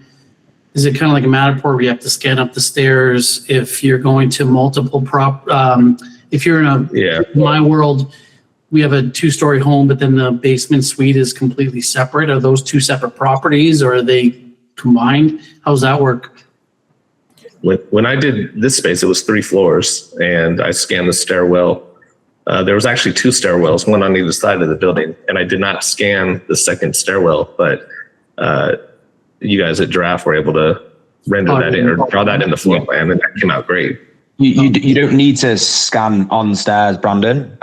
So like on the hardware, you can just define which floor. Because it does the vertical scan. Exactly. Yeah. So when the LiDAR is scanning, it doesn't scan on a single plane. In order to generate the point cloud, the Gaussian splat, the LiDAR actually tilts down 90 degrees. And so it spins. The way I always think about it is if I had a paintbrush and went like this, I'd just have a line of paint. Whereas if I went like this and span around in a circle, there'd be paint absolutely everywhere. So it does tilt down, and then we take that super dense scan from that perspective. So then but yes, you don't need to scan on the stairs themselves. You just define the floor that you scan. So if you had a 2-story property with a 1-bedroom nanny suite or a legal suite that was completely separate, you had to access it from the outside. If you scanned that as part of the main job, it would check the stairs and then add that to the top too. Yeah. There's actually in the camera we have more data. We have IMU data, but we use actually barometer to recognize the at which floor you are. And when you move the camera, we record. So there's behind the scenes, there's lots of sophisticated stuff. And how we actually qualify a project listing is when you turn on the camera and when you shut it down. So everything you scan in between, we're going to connect if you have been moving. But that's where the LiDARs, the IMU data, the barometer comes in, and it's pretty sophisticated in the background how we do that. You might need to set which is like the first floor, but it's all connected. That's super interesting to know, because that's a big issue in my world, because I'm in this remote town, very industry driven, with small homes that have multiple in-law suites. And if I was with Matterport, if I couldn't connect, if this renter wasn't home at this time and this renter was, I could scan this and then I'd have to come back and scan that, but then I would have to come back and scan the main floor. It actually turned into 3 properties, and I still deal with some of the same challenges with some of my other scanning properties. So that's why I'm really curious, because I think within the residential world, that's kind of a big deal. Our backend absolutely despises the merge, but we have a merge functionality. You merge projects. It's been for us always. It causes lots of tech problems. We have to build lots of rails and then validate the data. But yeah, you can merge the projects. Basically, you can shut down the camera, come back, and then merge with the previous project. And we have a way. But even if we don't have to, if we can. Yeah, that's probably one-off where we could take that offline, but I'm just trying to think of like my worst case scenario, and that is it. But there are plenty of times where I scan the first 2 floors and there's a basement suite that I'm not allowed access to, or I can get access to, but there's a door and I got to access from the outside, so there's no continuous scan, if that makes sense. So just trying to make sure that works. But that's something that I think a lot of people would be struggling with in terms of just the complication of trying to scan an entire property, especially if you're dealing with multiple units and there's people that are available, there's people that not are available. Because all of a sudden, if you have to go back to the same property that you're charging $200 for, and you got to go back 3 times, it's a waste of your time. It's absolutely. You're done.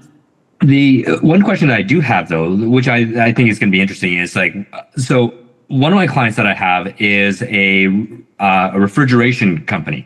And so they like to scan the inside of whatever the project is that they did. So that's like a big warehouse. But then they want us to climb the side of a building, up the ladder, onto the roof to scan up there to show what that's all looking like. And to your point, on a Matterport, I don't like taking a Matterport and scanning it when I'm on a ladder that's on the side of a building. And so we always have to create a separate scan for the roof. And then we create a hotspot that then bounces back into another Matterport that's of the inside. So with something like this, we wouldn't have to do that. The question I have, though, Samy, maybe you can answer this, because I haven't tried it out yet. What is the Giraffe 360 like when scanning outdoors? You can scan outdoors. So we don't draw outdoors, right? So we don't actually kind of like provide the measurements like terraces will draw, but if you're going like in a garden or like, you know, kind of going into the community a little bit. So what we will do is we will take those panoramas, we'll edit them exactly as we saw earlier, and we will stitch them sequentially. So you can move around those outdoor spaces. Scan time's the same. Yeah. So we recommend that our clients scan externals as well. And we've had some really cool examples of that, you know, people scanning really large properties with tennis courts and a little lake. And we recommend that you go out there and show those spaces as well. I think that's great, because that is one of the limitations of using, say, something like a Matterport, where you can't get outside with, say, like the Pro 2. You can. I haven't even tried it with the Theta or the Insta360s. You can do it with the Pro 3, but that's an $8,000 camera. So, you know, I think that's, you know, out of the ballpark for most people. 100%. Nice. Okay. So estimated scan time calculation you can provide to figure out how long it might take for each scan to capture, for instance, a 20,000 square foot home. Mikus, you captured a beautiful, very large, I can't remember the price of the listing. What was it? Like a $13 million? $39 million. Yeah. So I guess you could walk us through like the scan time and so, yeah. As Rob mentioned at the beginning, single scan is 60 seconds, double scan is 90 seconds. The difference between single and double is if you want that Gaussian fly through drone effects and all these videos, you want double scan. So you have to invest the time. So Samy has launched that in the background. We are conscious that our data capture takes time. Like, it probably is the slowest camera on property. We do it for a reason. The amount of data we capture and then we can render, we expect outweighs the invested time on site. But we are very conscious that we are working to cut every second down, and we're going to have updates. Our camera team is on it to actually get, like, upload time is going to become faster, the capture time. So, and we launched the product in early November. So actually, the 60 and 90 is the slowest it will ever be. It's probably my just a bit of a promise. And then the second step is how dense you go. Again, depends on, the more you want to do videos, the better you want to make the video, the more denser you want to scan. So you have lots of flexibility. So when I scanned that huge mansion, what I did is, for lots of, let's say, second tier places, like I just went like a single scan, long distances. I use it for the floor plan, for the virtual tour. And I knew, and we have this orbit view video template. Then we have the speed drone template, and I knew that I will be very dense in the main living room and in the master bedroom. So I'm now blanking on the size of the property. Maybe Samy, you have it in somewhere. I'll take a look now. But I was in something like 90 minutes, and I was done. And in parallel, I was shooting myself doing that listing. But I was very cheeky in the way how I followed that sequence, and in a sense, the more you use Giraffe, the more you learn where you can start cutting those corners based on the outputs. And then there is the safe route. You just invest a lot of time on site, and then you're gonna have the best possible output. But I don't have enough patience, and I cut corners. I figure out. I already know which templates I want to use, and I kind of like. The video is the most demanding. The video requires the most scans. And the last thing I will add to that thing, I think what I've learned is we are very picky when it's our time. When I'm scanning, I'm very like I get sensitive that like is it worth it? I'm no longer picky when I delegate that. when I send someone, then I say no, you do the densest scan possible, and because I will then take care of in the post. I think there is a bit hypocrisy going on when it's us scanning. Then we are super conscious of time. When we delegate to somebody on our team, then it's like, oh, no problem. Spend the extra hour. Yeah. So it's like Don't even try to cut corners. Very nice. So next up from Rob, thank you for the question, Rob. So when scanning a property, what are your best practice guidelines for scan cadence and placement to ensure smooth navigation, accurate floor plans, and reliable processing of video content? So I guess I can take this one. As Mikus mentioned, there's a couple of options in terms of the scan density and the scan height. So depending on the outputs that you want, you'll choose from each of those. Now, let's say we're going for super dense and we want all of the kind of super dense Gaussian splat videos. We want orbitals, virtual drones, the entire project pack. What we would recommend is that you scanning every 5 feet or so inside the property. So if we're going into a bedroom, we're scanning from kind of the furthest corner and making our way around the bed. That's kind of the general way that I would move around the property. And then I would take from the corners my still images. I would then move through the hallways in a zigzag pattern, and I would capture a few scans along the hallway. So we've got a nice Gaussian splat capture throughout there. And then living rooms, I would make sure to capture around furniture wherever I can. Now, I could pull up some kind of, some examples and some diagrams, but if you would like to kind of like go into that in a little bit more detail, more than happy for you to check us out on the website and we can jump on a demo and I can kind of run you through the scan cadence. It is very simple. I don't want to kind of go through it in too much detail and make it feel more complex than it is, but yeah, you make your way around the property, capturing every 5 feet or so. And also, as Rob mentioned earlier, you can go out and capture those outdoor spaces as well. Next, is it possible to create a virtual tour of the common areas of a residential community, pool, tennis court, social areas without including floor plans? Absolutely. Yes, we would recommend that you capture any of those areas that you feel would help the agent sell the property. Let me check our Q&A. Okay, so I think we're out of questions in there. Brandon, I know you had a couple you were very keen to go through, or if anybody here wants to kind of run through them, you can pop your hand up and yeah, we can take them. Yanis. Maybe a comment to add, Mikus, to your capture times, that we are kind of conscious that we need to cut the scan times. Just a quick update today, we had a call with R&D team and they aim to cut 20 seconds on single scan and 20 seconds on double scan within 1 month time. So most probably mid-January, you will have like kind of like 20 seconds down. So that goes to much faster capture on every scan. And I think also, Samy, just to add to you, kind of, if you want to have like good Gaussian splats, you have to have quite dense scans, but there's option to do the fast tour if you need only the floor plan and virtual tour. It can be like, 1 scan per room essentially. So that's much faster cadence to just be in and out. But if you need, of course, more videos, kind of find more content, then you can do just much more denser perspective. So it's again, there is a simple and fast way and a kind of more advanced way to get more content, but you have actually both options available. I know we have spoken about capture cadence a lot, but I just want to add last 2 cents. When we were building the camera, we actually wanted everyone to do like very full scans, and we were really focused on don't care about time on site because we wanted to build like this perfect digital twin, and we a bit envisioned that you guys then go back to the office, sit down, pull up the dashboard and start going through the content, start editing, start picking.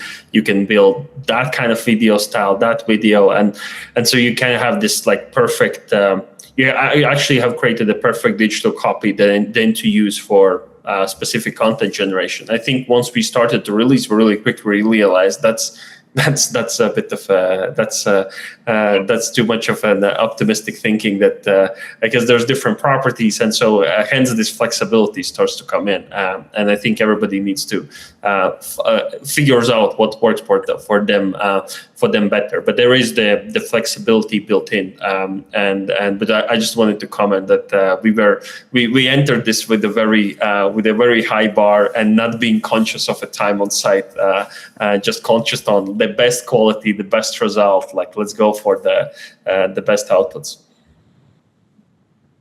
Well, I certainly think that you got the quality part there. That's for sure. Yeah. Amazing. We have Wayne has a question. So yeah, Wayne, please go ahead. Yeah, since this is scanned data, when we're talking about photographs, are the photographs considered photographs or AI generated media? The photographs are considered photographs. So the camera has a scan mode and then a separate dedicated still image mode. When you hit that still image mode, we take multiple images bracketed and we do all of the editing of those on the back end. But they're not AI generated images. They are captured from the camera. They're not pulled from the scans. Great, thank you. And then Jeff, does the tripod auto level itself? So the tripod, I can show you very briefly here. You might not be able to see the screen, but the tripod, you can change the height of the tripod using the screen here. And then when you're in your still image mode, like so, the camera will automatically straighten the image on the unit. So up to around 15 degrees, you'll always see the straightened preview of the image that you're capturing. So the tripod, you just extend the legs fully. You don't need to then kind of you move the tripod around to kind of straighten. You will always see that straightened preview on the camera. The same goes for the scans as well. We'll automatically straighten all of the imagery. So you can see here on the camera, we can change that tripod height. And we can also tilt this lens up and down. If we need to take kind of lifestyle shots or shots up the staircase, you can see the lens up here is changing. And then, yes, we have a straightening mode. And you can see if I tilt the camera, you probably can't see this, but it will automatically straighten the image on the screen as well. But yeah. On that one there, the only thing that I would say is that so it straightens out the vertical perfectly, which is great. The only thing that you have to be very careful about is when you're taking a straight on shot, you have to make sure that it's turned exactly so that your horizontals are perfectly straight, because you don't have an opportunity to fix that later on. And so if you got it so that's just slightly off, so like the edge of the bottom edge of the table or something is just a slight angle, you'll see that. But the verticals are perfect. Yeah, no different than like a traditional 1 point, right? You got to spot on with that level. Yeah. Amazing. Has anybody asked? Oh, sorry, Sammy. Go ahead. No. Go ahead, Brandon. I was just going to ask if anybody's asked about the price of acquisition, carrying costs, subscriptions, all the stuff it requires to have a giraffe for, a year, 6 months, whatever that looks like. 100%. Let's pull that up. Give me 1 second.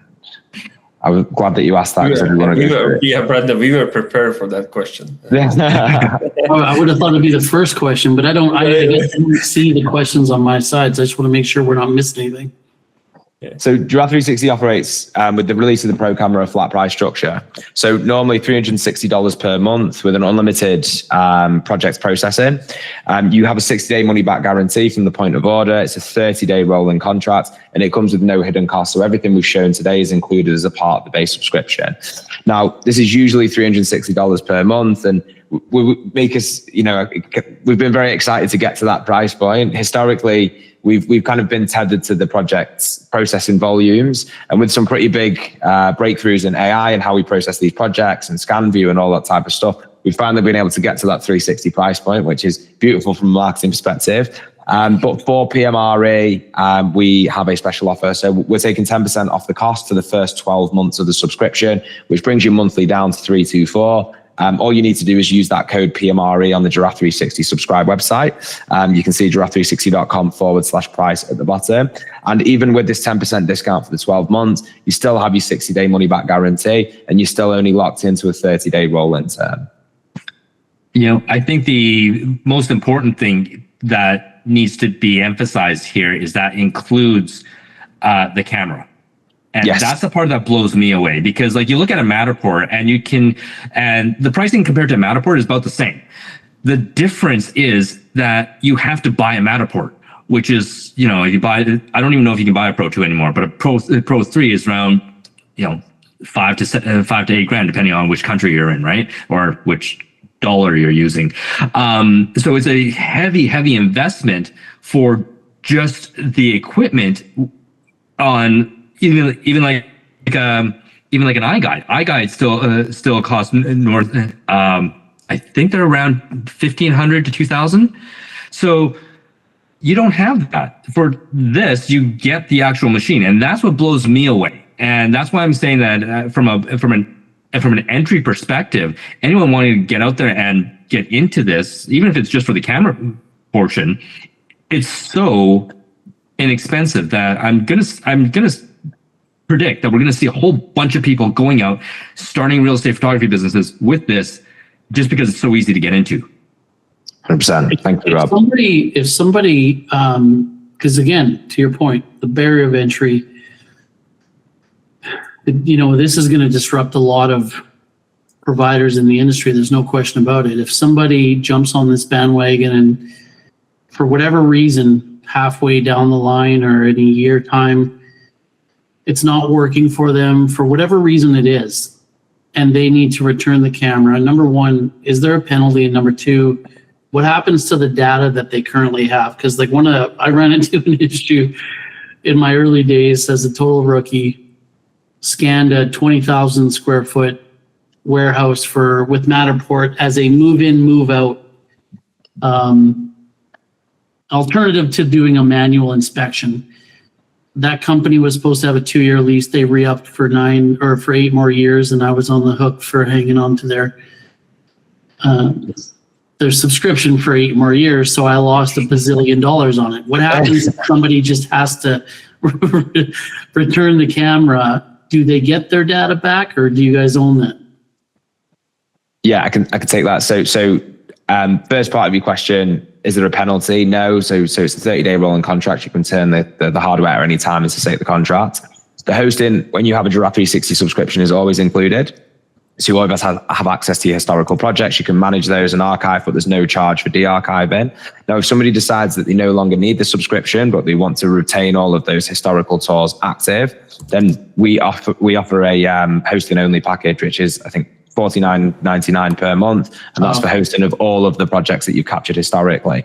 Now, the quick caveat to that is that you own the IP rights to the content, and you can download all of that content aside from the things that are hosted, right? So the virtual tour is a link, it's hosted on our platform. The property website is a link, it's hosted on our platform. But the floor plans, the point clouds, the still images, all of that stuff, you can actually download and store offline. So depending on your requirements, there's a $49.99, monthly fee, again on a 30-day rolling day contract if you want to keep all of your, tours and websites active, or if actually you just need the data, you need, floor plans, virtual tours, floor plans, point clouds, videos, all that type of stuff, you can download that and store that. That's great. Okay, that's great. Yeah. Cool. Next question, Mikus, I'll give this one to you. So Fraser has asked, are you able to apply the sun path lighting effect to the actual photo? So for instance, you generate a sunset feel even though you scanned in the mid-afternoon. Good question. This escalated very quickly. No. It's it's obviously amazing idea. And I think as we get more advanced in the model building and use Gaussian splats for then image rendering, and that AI technology is getting really, really sophisticated how you actually can render an image. And I think those kind of things could become possible. And I will just use the opportunity to, I think when we launched the product, we saw that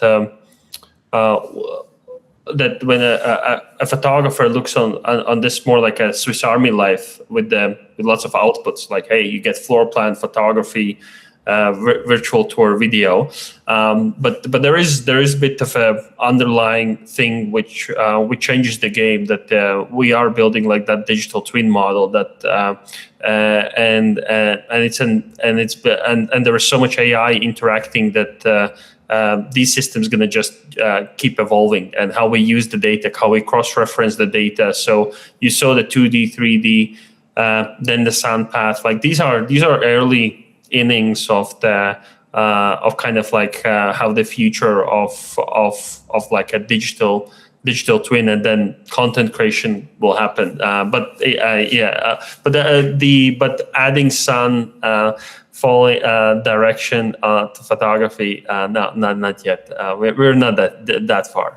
So. Amazing.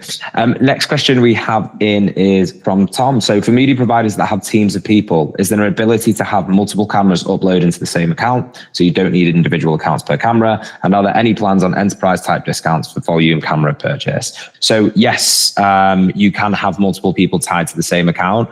You can get super granular inside the content studio on how you divvy out access. So let's say, Mikus is over in Miami capturing and I'm part of his real estate media business and I'm here in Manchester capturing.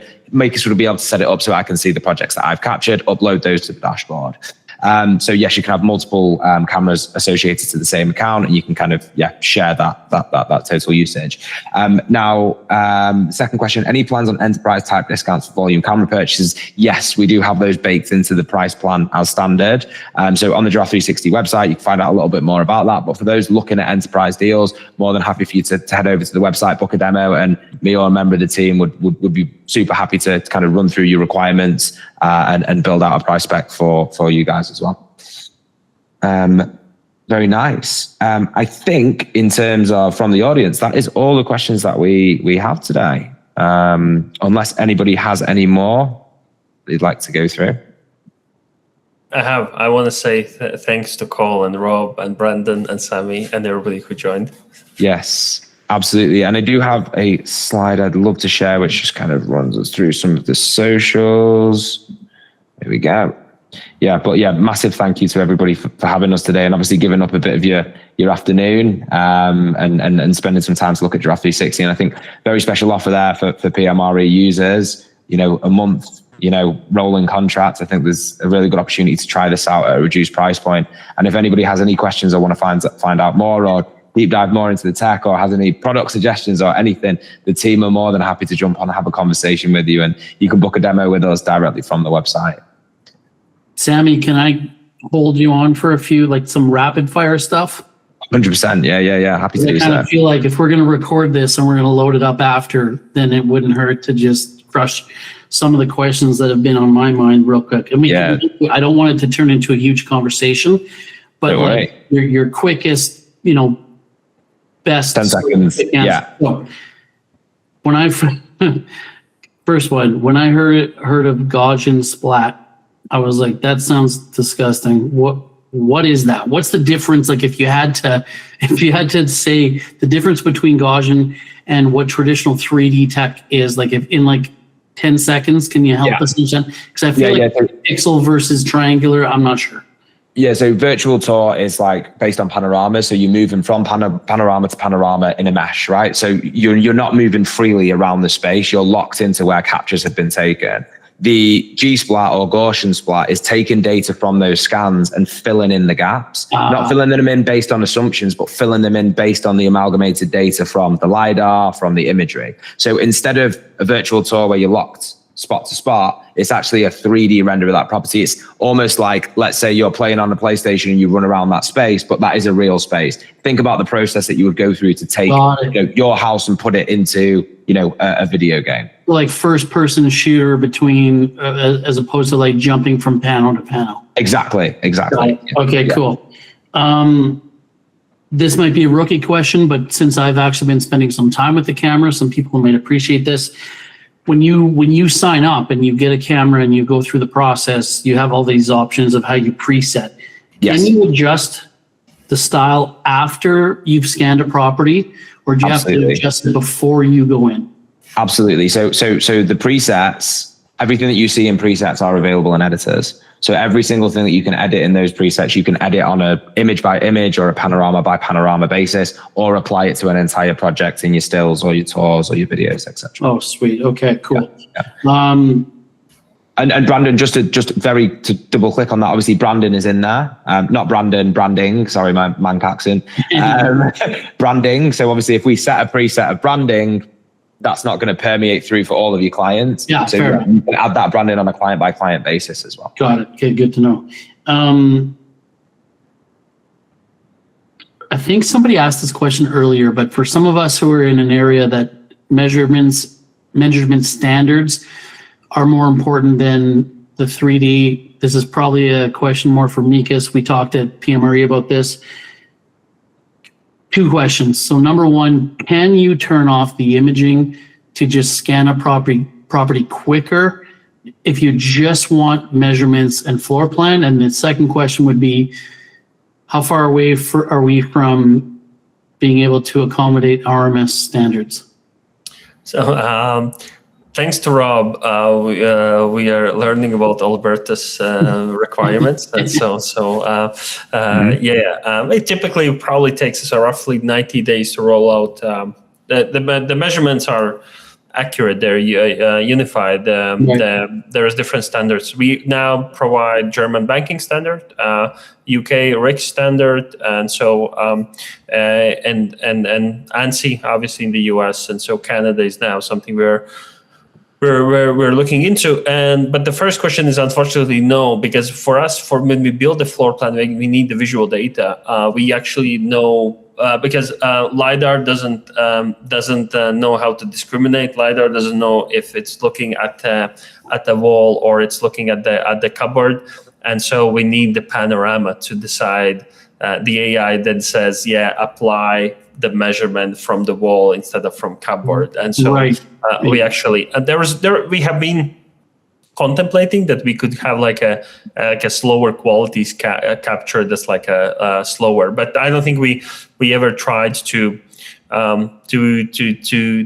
keep candid. I think we see that I think there are lots of single option tools out there already, and when we started to build Giraffe, we were always focused on how to do this all real estate media and just like build the next generation tech. And I think basically if you just need like a one item, like let's say just the floor plan, like there are apps, there's tool out there. I think if you basically, I see people do that, and Rob made the case that Giraffe photography actually could be really scalable business just to do photography. But I would say Giraffe isn't built like a single item tool. I think there are single item tools, and you kind of have to like that's the like, and I think that's why when you use it, you kind of like you sell it and you apply it as you get all of these things out. You can tinker around the capture cadence, but yeah, I think that's where we sit. Even though there are people who find some niches. And just to push back a little bit, you have everything that's required. The difference with like an iGuide is you just turn off like the hardcore photo. You still get the image so that the drafters can see. Now, mind you, I don't know what your back end looks like. I think with iGuide, there's quite a bit of human intervention. You can get the LiDAR information. You get a very base photo. So that means your scan is cut by like 80% time-wise, but it allows us to just use one system on site for operational reasons. Right? For scanning. So that's why I wanted to kind of ask that question, because I kind of feel like that would probably, if I'm being super honest, it's not going to work in my market. It might work in other markets because there's so much value that Giraffe brings to the equation. I just wanted to check to see if that was a scenario, because turning off that 3D for people who just need floor plans and mandated RMS measurements, we can walk through a house in 15 minutes. We don't need all the other stuff. So I just wanted to clarify that for the audience that's going to watch this, because there's no doubt that like what you guys bring to the table is ridiculously valuable, and we're going to find a place for it. It's just not going to probably fit in our day-to-day existing business, I think, if we can't speed it up. But I wanted to clarify that. So thank you for explaining kind of where you come from, because I do agree, like, you can't build the technology you're building for this tiny little province in Canada when you're looking global, right? I completely understand it. And it's more kind of, we now want to the next step on the camera, we want to optimize the times, and I think then we could look into whether some like a scan case is something we want to introduce. So actually, Brendan, keep advocating, and I will keep advocating. I will. JB is your guy. He runs the camera development. Like if you are relentless, like that could happen. I might drive you guys crazy, because Mikus, if you remember at lunch, that was the one thing where it was like, yes, there's lots of opportunity out there. A lot of companies that scan and measure accurately, they just don't incorporate the things that we need, like wall thickness. And you read the 45 or 50 page document PDF. We talked about it at lunch. So there's lots of services out there that can do that on their own. You guys can do yours on your own. There's only one out there right now that can do them both on their own. are on their own, and it would be nice to see if we had some opportunities, because right now I kind of feel like I'm in a position, if I were to just like really dig in, I'd love to switch right over to Giraffe, but I can't, because I still have to have my RMS measurement, right? So all I'm saying, I totally understand how that's a small portion, and I don't want to take up a bunch of the oxygen in the room here, but I have a feeling that mandated measurements are going to become much more of an important thing over time. So Yeah.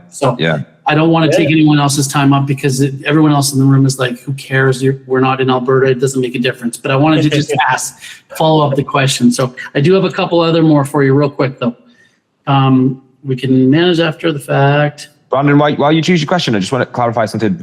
I'll take 10 seconds, but we spoke about different capture cadences before. And so if you do just want like measurements of a property, you don't have to take multiple scans in each room. So you see I'm in the 3D here, and we're taking a scan in the center of each space. These are the scans that take 60 seconds currently, but as Yanis mentioned, down to 45 seconds. And these give us everything we need to generate those floor plans. So this is a 3-bed property. This is a British home, but it's 3-bed and it's 3-floor.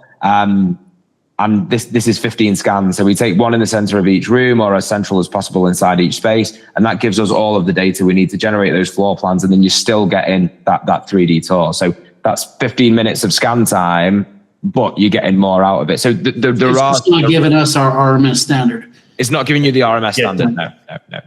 No. So fair enough, because that's great to know for people who are out there, that because floor plans seem to be a huge, like based on what we've heard over the last few years, floor plans are becoming like, if you don't have a floor plan on a listing, like they're getting frustrated. They can see a video and it looks all cinematic and super nice and super sweet, but if whoever's filming the video isn't doing a good job telling the story, people are like, I don't know where I am. They really want to see floor plans, so it's important. So even for markets that don't need mandated measurement standards, to be able to film a floor plan quickly while they're going through, but also getting what you guys can provide, which is the photos and the video and the drone fly-throughs, as long as you're scanning properly, huge value there, right? I'm just curiously asking for my own selfish, my tiny little Alberta market. This is where the Europe is ahead. Europe is very strict on pretty much photography, and floor plan is MVP. In Europe, a real estate photographer is a surveyor, and that's synonym. Right. And because we started in the UK, we developed photography and floor planning system as our core. And so we have probably the most advanced floor planning system, because European law is actually much stricter. The UK level of accuracy, the UK's Germany's banking standards actually been quite not as a hefty task to apply now to the ANSI, or now going looking into the Canada, and and in Europe that's been the reality for, I don't know, maybe even 20 years, because there's literally no listing without, like, and when we speak Germany, UK, like every listing has a floor plan. That's a default. Yeah. Nice. We do have a couple of questions in the chat come in. So for the floor plan and 3D, do you need to make scans with example closet doors open and closed, or you can do it with one scan? Floor to ceiling or wall to wall fitted wardrobes, we recommend you take one scan with those open. That can just be a single height scan. Again, 60 seconds currently, 45 seconds very, very soon. That'll just give us the measuramental data to the back of those wardrobes. Chaz, you had your hand up. Did you have a question for us? Was it an accidental hand? Yeah, one of my challenges is with the 360s to take them out and readjust the viewpoint. I've done a couple of shoots where I put the camera in a corner, and when I click go to that corner, it shows just the corner versus I want to point it out to the other part of the room. And I was talking to somebody in support saying that isn't possible. That would be beneficial in for me at least, or where I need to put the camera so I don't get that, picture of the corner. I don't want to picture the corner. I want to picture, going across the room. So Chaz, what you're referring to is when you move from like a point to point, so our system maintains the direction you were facing when you move to that point. So that's the issue you're talking about, isn't it? Or the content. Yeah, I'll start to say in an office, and I'm at the office door, and I want to go to the far left corner. Where do I put the camera so it's not showing the far left corner, but it's showing where I came from? Yeah. Okay. So the camera, the virtual tour system always retains the user's last like direction they were facing. So northeast, southwest, whatever that is. So as you move through the property, you will always maintain. And the reason for that is if you move from one point to another, and then all of a sudden the camera changes direction, we kind of lose the idea of that walkthrough. But I do hear you in the sense that there are times where you might go to the corner of a room, you know, from facing towards the corner and then kind of end up in the corner. So I think I did see that message come through, and I know that Sam's raised that with product. So yeah, really good piece of feedback. You maybe just want to kind of take some scans that are a little bit further away from the very corner. Well, if it's a 10 by 10 room, and again, the two that I've done double scans in all the rooms, so I've probably gone a little bit too overboard in that respect. It comes out great, but I don't need to do that in hindsight. But you know, when I used to shoot with the Ricoh Z1, I could take it into Affinity Photo, adjust the viewpoint, and then put it back into the tour. It'd be nice if we could take that 360, take it out, put it to Affinity, switch the viewpoint, and put it back in the tour. I don't know if that's possible at all. And going along with that, say we're just doing a drone shot and we're doing a drone 360, you know, to zoom into the entrance of the property, to put that drone shot back into the tour somewhere as well would be nice to do. Yeah, we can do that. So what I'll do, Chaz, is I'll schedule some time in with you, and I'll kind of run through both of those bits with you and give you a hand with getting your desired outcome. But yeah, you can add information hotspots into those virtual tours, and you can link images. Not necessarily hotspots, but an actual additional photo. The other thing, I probably have a dozen questions I'll overkill support with. My first go around, I took a real bad picture. It was terrible. A lot of sunlight coming in. You can't delete it off the website.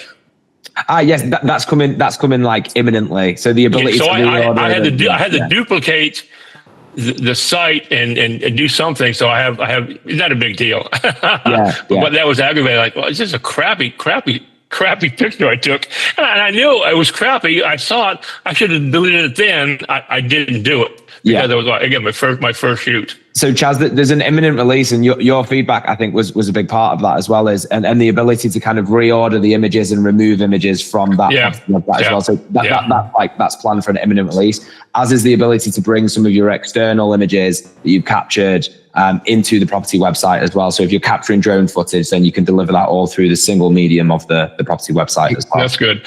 Because I use another company, Spiro Media, and they have a couple options where you can put in an extra field and add something. So I'm kind of using both of you guys together. You're different and you're the same, but because they have a paywall. Yeah. And I like to, so that it's handy, and they have a calendar appointment setting. But be nice to see you guys kind of go into that Spiro mode, because some of your stuff is a little bit cleaner than theirs is, and vice versa. But having an appointment scheduler, having the photos behind a paywall, so that the client pays us before they can download stuff, would be helpful. Those are some things I have in my mind. Amazing. Thank you very much, Chaz. And I'm going to pop something over to you straight after this, and we'll loop in. I think there'll be a few people who'll be very keen to talk to you. So, all right. Thank you very much. Yeah, and Samy, I'd like to just upvote that part of the what Chaz was saying there about the direction of view, because, for example, with an iGuide, depending on which way that you position the camera in the room, if you are on the floor plan and you click on the spot there, it will actually show the direction that camera was placed, which is nice, so that that if they're going through and clicking on the floor plan, that they're always going to be looking into where you intended them to. With yours, I'm sure with all the technology there, you could just have it so that it says, oh, always look into the middle of the room if it's from the floor plan. But if you're walking, then yes, keep the direction of view. So yes, I'd like to upvote that for sure. Nice. Love it. Hey, Mikus, can I ask you a question directly? Yes. So between PMRE and some of the other stuff that we've been working on, I deal with obviously hundreds of real estate media creators around the world. The question that I get all the time, and the question that I have personally as a media creator, would you consider some sort of a territorial model where you don't just sell unlimited cameras into a market? We've been through this before with other providers where it's been like, hey, here's your camera. You spent $5,000 on it, and you've built our market out, and we've used you. It's almost like a car dealership that uses you to sell cars into the market, and then all of a sudden they decide, oh, we're just going to sell straight from the factory.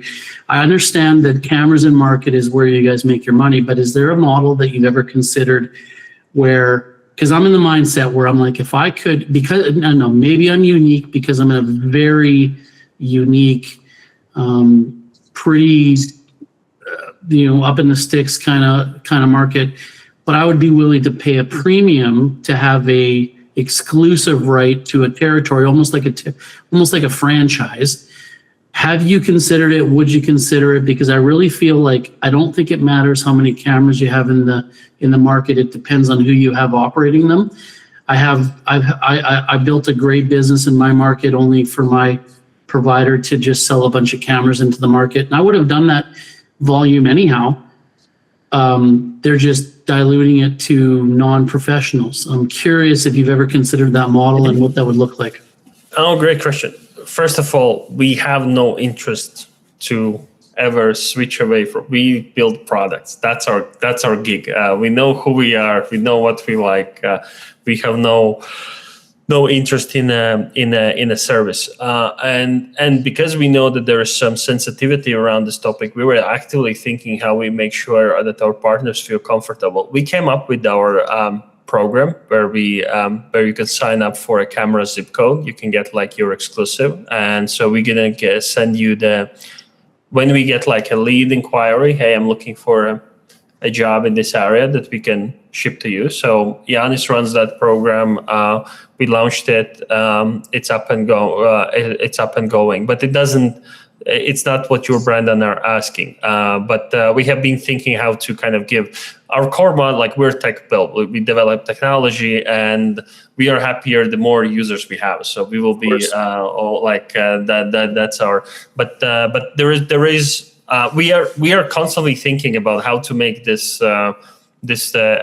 We see that internally. If you hear, we think about photographer as a partner. We don't really speak about, because we work in collaboration. We are also in a subscription model. So if you actually don't make money from our tool, you're gonna cancel it anyway. So it's for us, it's a partnership, and for obvious business reasons, we would prefer have more partners than less partners. But so it's like that. That's the kind of like we try to find the balance in that. So no, we rolled out the zip code program. That's something we have so you can that's the first step. What we already figured out. Yeah, that's good to hear. My only concern is that when you have a real pro utilizing your platform and making really good money from it, they're going to double down and make it part of their day-to-day. What I've noticed in my market, as other cameras were being introduced, they just ended up in closets, but they still were busted out once in a blue moon, and they weren't being utilized to their full intent. And so it actually ends up having the hardware look less efficient because it's not being completely utilized by someone who's going to maximize its capability. So I just wanted to just push back a little bit. I'm not trying to, push buttons here, but I'm just saying, I think every other manufacturer in the past has missed the boat, where if you have 10,000 high-level real estate media creators out there with all the relationships that we've built over the years, you give us a little bit of exclusivity. We're going to go out there and we're going to kill it. If you hand it over to some realtor and they get bored, they're just going to stuff it in a closet. And I'm just waiting for somebody, because I really do believe this system has so much potential. But I also am worried about that race to the bottom. We talked about it, we've talked about it before. It's low barrier of entry. Anybody can do it. It's going to be the new shiny thing. They're going to grab it. They're going to put it in a closet, but then it's going to affect our business, and it's going to affect our ability to really dive in deep and get super excited about putting all of our weight behind it. I hope that doesn't sound negative. No, It's something that I'm being real honest. But that's my background. I started. For a decade, I had my real estate photography business, and so I was in exactly that position. So completely. That's. I would even consider buying a territory, or 10 territories, or 20 territories. Let's start bidding. Like. Okay, well, I got something. A million. No different than if I wanted to open a McDonald's, I have to pay a fee, and then I have to hit a threshold. Yeah. But as long as I know that I don't have to worry about my agent beside me just buying one simply because they have a little more time on their hands, and they happen to have an assistant, I would probably be willing to manage that expectation. Well, Brandon, I've got if I may, I think the neat thing about this is that because it's a subscription model, like I know, like we've had this problem with, say, with iGuides, where I think every brokerage that I know of has an iGuide now. And there's still guys that are going out shooting their own iGuides and stuff, but with them, they charge based on the scan and based on the each job. Whereas with this, because it's a subscription model, they can't let it sit in a closet, right? It has to be used, or else that subscription is going to keep on coming up. And when I was talking to my staff, because I told them that we're doing this, they said, well, what stops the realtors from doing it themselves? And my answer was, well, the realtors that are going to be wanting to do this are the ones that have the time to do it, that they don't have that many listings, and they are cheap, right? And so if we look at those three things, then if they're only having 1 or 2 listings a month, it's not worth $360 for them to get this. It's much better for them to pay someone like me $200 to do it for them. And so that's one thing that I think is going to stop the proliferation of Giraffe360 in the real estate market because of that. But the other thing is, and I know you guys are really working hard to make it scans faster.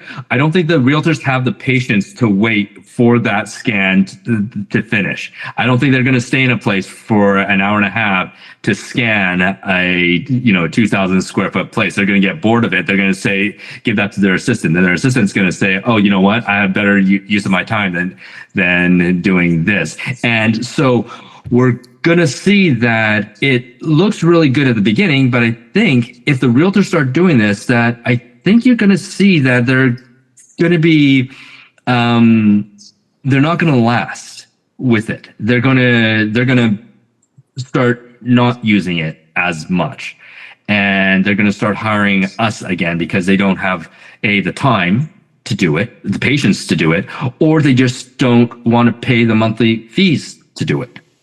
Yeah, and I would. There's part of me that would agree with you on that, Rob. I have to push back a touch because when I look at my own numbers,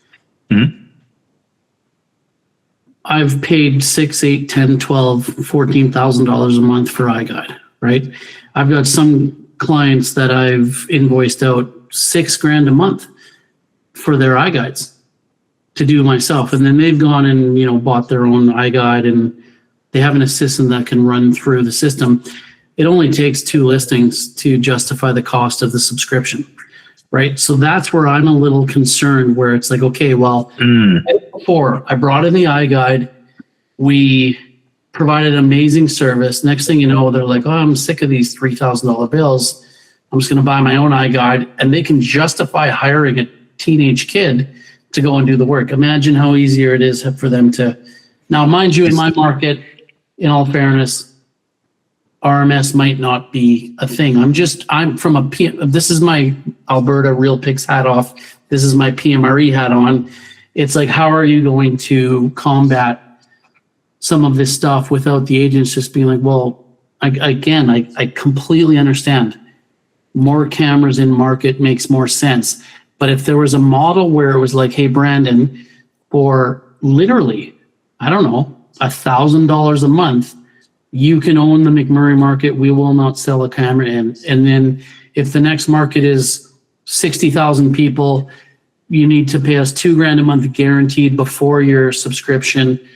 I'm probably paying that all day long. And I think all of the rural markets out there who are competing with the same stuff that I've been competing with when it comes to the democratization of the different 3Ds, especially if you don't have a subscription model, you're going to get more cameras in the market, even if you do let Brandon own 8 markets, but pay a little bit more.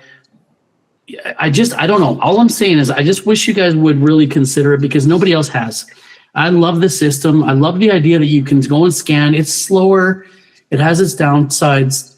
The quality's great. The build is amazing, but to come home and plug it in and then walk away for 4 hours and come back, and the next thing you know, in the morning, everything's done. There's so much value to add to it. But my problem is if I introduce it to my local market as this new big thing, and like Real Pics is bringing the cutting edge to Fort McMurray, they're going to see my camera. By the way, this was the other question that I forgot to ask about the watermark. How do we remove the watermark? What's it going to cost to remove the watermark? Because if I let my clients know that all they have to do is call Giraffe and they pay $360 a month, I'm done. Yeah. So I'm just curious because there's a lot of people in the same position as I am who could go out there and absolutely kill it.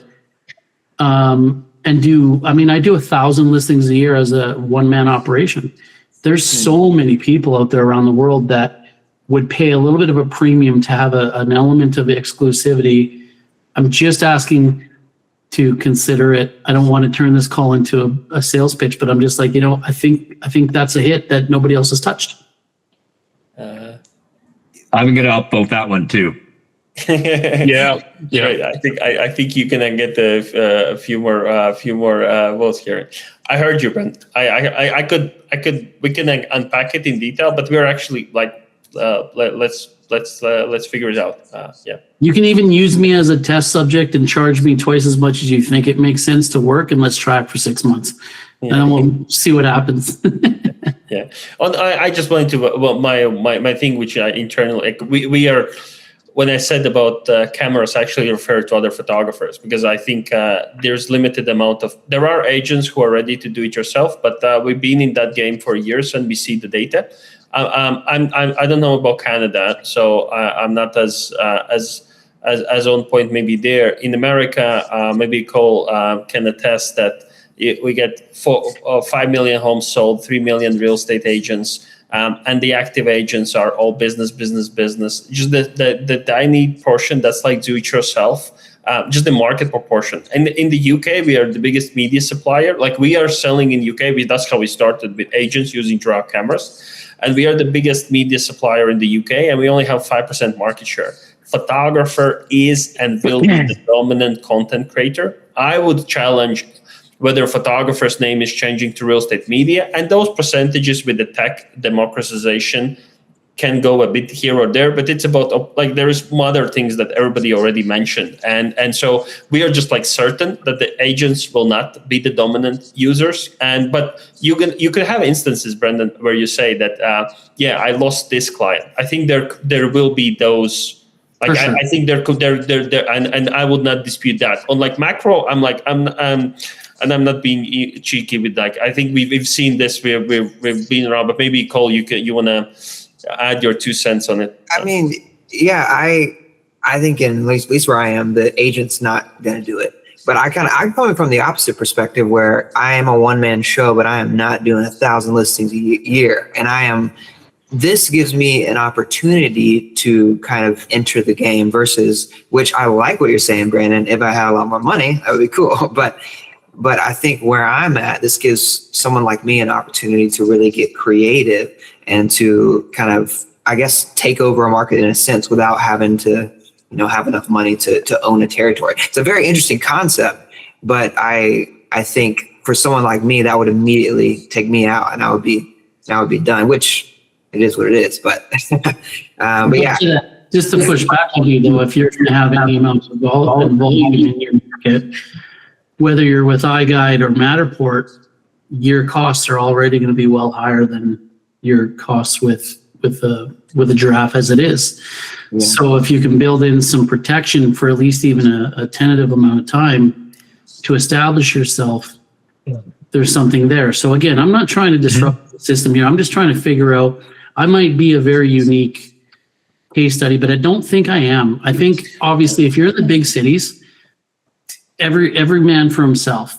Absolutely. Looking at the underserved rural opportunity, which I would argue makes up 30 to 40% of the world's market.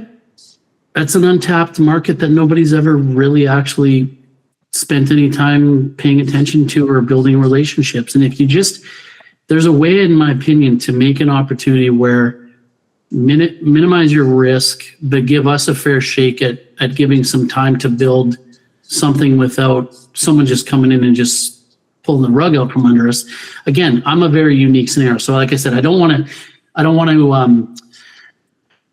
to derail this conversation because there's other people on the line. But what I'm saying is that no other provider in history that I'm aware of has addressed this situation. And yet I hear the same. Being part of PMRE, I'm kind of a common denominator amongst so many different folks, whether it's single operators, big operators, sponsors, whatever. I hear the same problem all the time. And people are always trying to differentiate themselves, set themselves apart. And there's not been an operator out there that hasn't committed to the photographer, or at least given the photographer some element of exclusivity, whether they pay more or work it out. They all use us for disparate distribution to a certain extent. And then once they hit a critical mass, they just bypass us and go right to the agents. And then a lot of those cameras end up in a closet. I have, if I shoot 1,000 listings a year, I have 100 agents. So you get one brand and you get 100 agents. If you get a Cole, you might get 80 to 150 agents. If you get a Rob, you might get another 80 to 100 agents. You get his trust factor. Put a handful of cameras in his hand is better than putting it in 30 agents' hands. And I'm just trying to, this is something I've been fighting for. And again, I don't want to hijack the call. I'm just saying the opportunity. Brandon, but this is your call. Like, this is like, if somebody can hijack it, like well, no, but all I'm trying to say is like, hey, there has to be a way where we can earn or buy or somehow figure out an element of exclusivity where we don't get 1 year of security and then we're screwed, or 2 years of security and then we're screwed. Mm-hmm. And with a system that does everything that Giraffe does, it's the first one that's come along in a long ways, where number one, it's not owned by massive enterprise, can listen to the end user and potentially be a partner. Maybe there's a way. And like I said, I might be a unique scenario, in comparison to Cole. But I think if Cole were to sit down and really think about it, if he could own half a dozen zip codes in his network for X amount of dollars, I think that money would come back in spades. But who knows? All I'm saying is I want to float it out there. I wouldn't sleep at night if I didn't say, please think of a way to try and find some opportunity for exclusivity, and then I will leave it at that, because I know for a fact there's hundreds, if not thousands, of photographers out there that if they heard this conversation, they would be like, man, if I had exclusivity, I'd be blowing up right now. Right. Yeah. The other thing that I've got to say, though, is that, okay, let's just do a little thought experiment. This goes forward. it blows up. Everybody sees Giraffe. It gets proliferated. Everyone starts using it. So everybody that's an Uber driver right now decides to get one of these and becomes a real estate photographer. The industry is flooded with people who do Giraffe 360, and that just becomes the baseline. So essentially, in terms of pricing, it becomes a race to the bottom. Who's going to charge the least to get this out there? Giraffe 360 becomes the bottom bar of what a real estate listing now becomes. What that does, though, is it sets that bar, and it just, once that bar is set, then everything above it becomes more valuable. And so it goes right back to our initial reason for being here, of being creatives that are very good with the camera, that we are going to become much better photographers that can produce images that have more that are sexier images, darker, moodier, better. We have to become better photographers to then compete, because that baseline is already set by Giraffe. And I think Giraffe can make a lot of money doing that, setting the base, but then we can still make a lot of money going above and beyond and making something better than what baseline is, because the realtors are always going to be competing for listings. And how are they going to compete? By differentiating themselves from whatever that baseline is. And so if we might actually get back to the days where I could just go out and focus just on doing great photos of a place, and I'm not going to be asked to do floor plans and videos and all this other stuff, and I can just charge the same amount that I would make for doing all the services. But now, because I'm just specialized in photography, I can charge for that. Yeah, there's my utopian. No, there's certainly an argument to be made for that. There's no doubt. And that would be the dream scenario for our audience, because especially with PMRE, we kind of focus on like sort of the top 30% of the industry, where we want people who don't forget what got them to the dance, right? They still love the creative side, right? And that's where I'm at too. But I also, I can see the writing on the wall with automation, AI, and technology,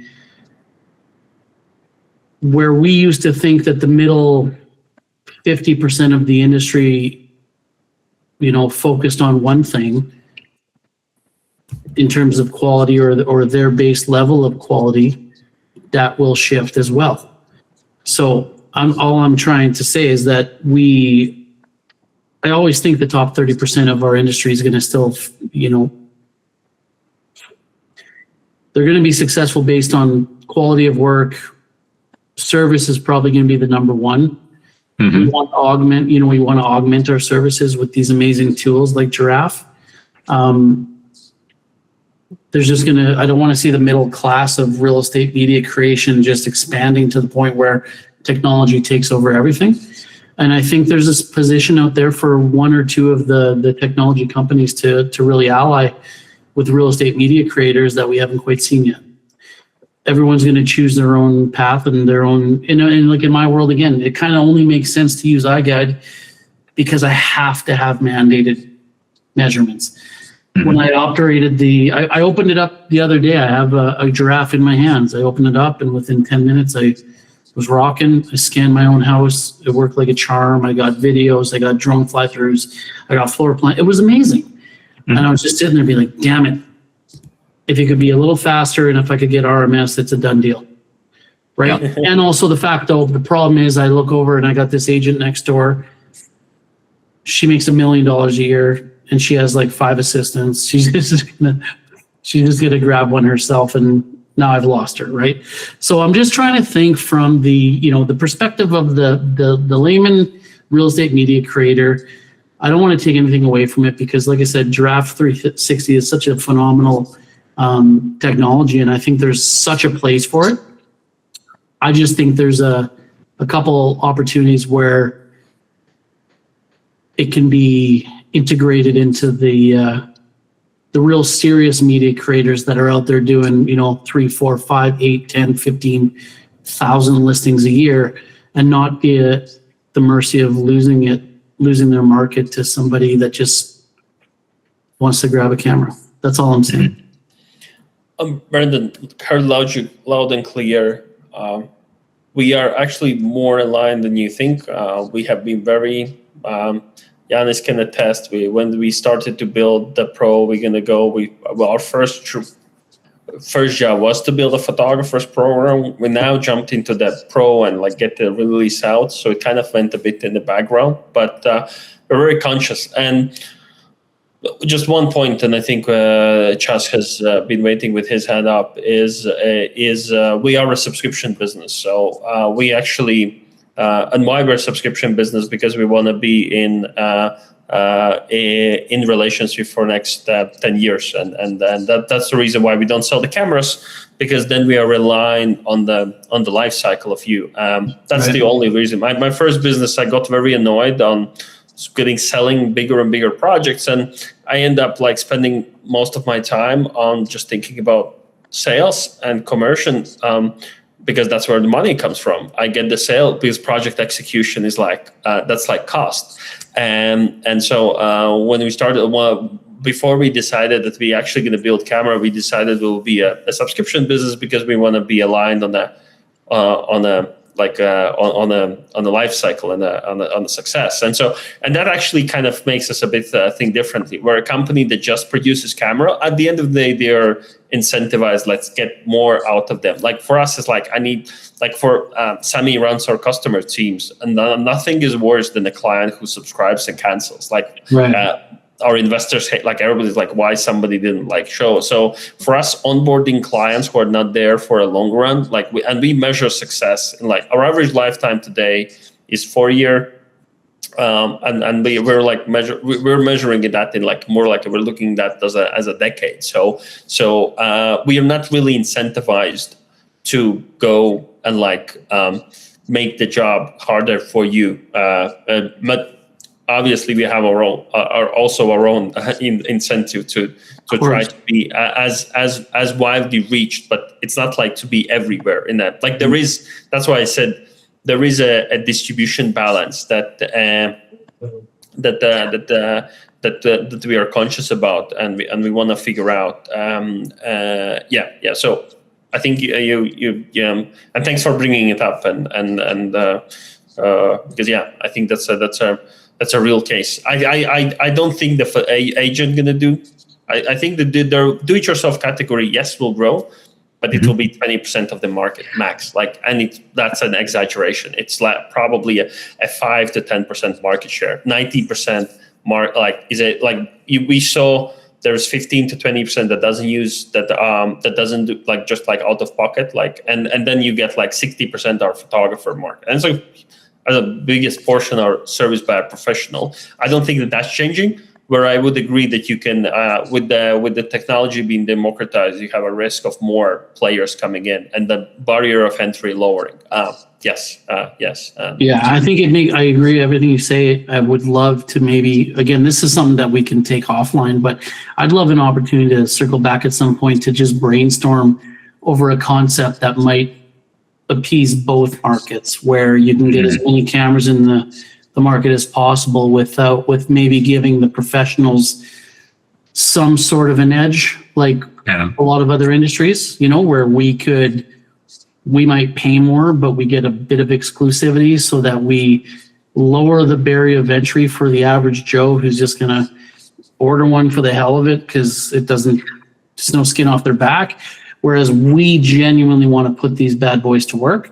So maybe, again, we don't need to take up time on this call, but we could I would love to brainstorm, because I think there's a huge amount of potential.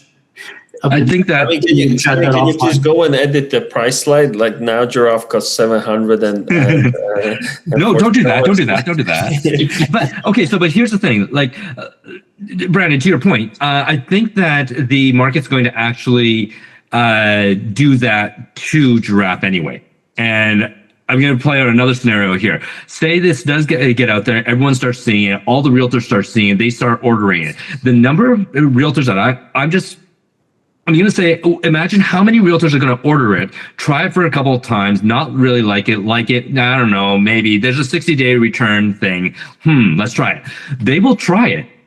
But I think if it is that easy to get into, it's also going to be that easy to get out of. And so the people who aren't serious are going to get out of it. And I think there's going to be a number of people, there's going to be a rush of people that buy into it and then return it within that 60 days.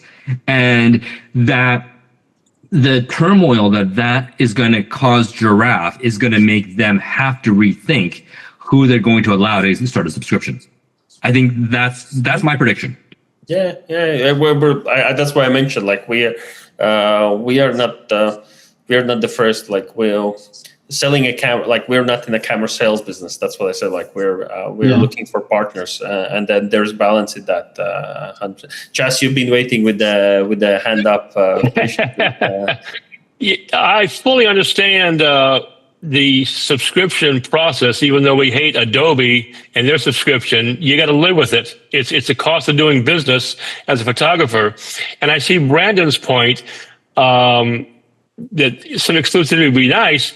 I'm in Tampa, Florida, and if you dropped 100 cameras in my market, it's going to be a challenge. So based on Rob, if we're going to set that bar, I got guys shooting for $99. I don't want to do a Giraffe bar at $99. I did a 4,000 square foot house the other day. It took me 4 hours. So you can't do 4 hours for $99. So a lot of juggling to go on in there. Obviously, you want to have people who are going to use the camera. I've only had the opportunity to use it twice, but, with the holidays and this and that, excuses become first of the year. I'm going, balls to the wall with this thing. And I shot for a photo mill, a home job for a long time, a year or so ago.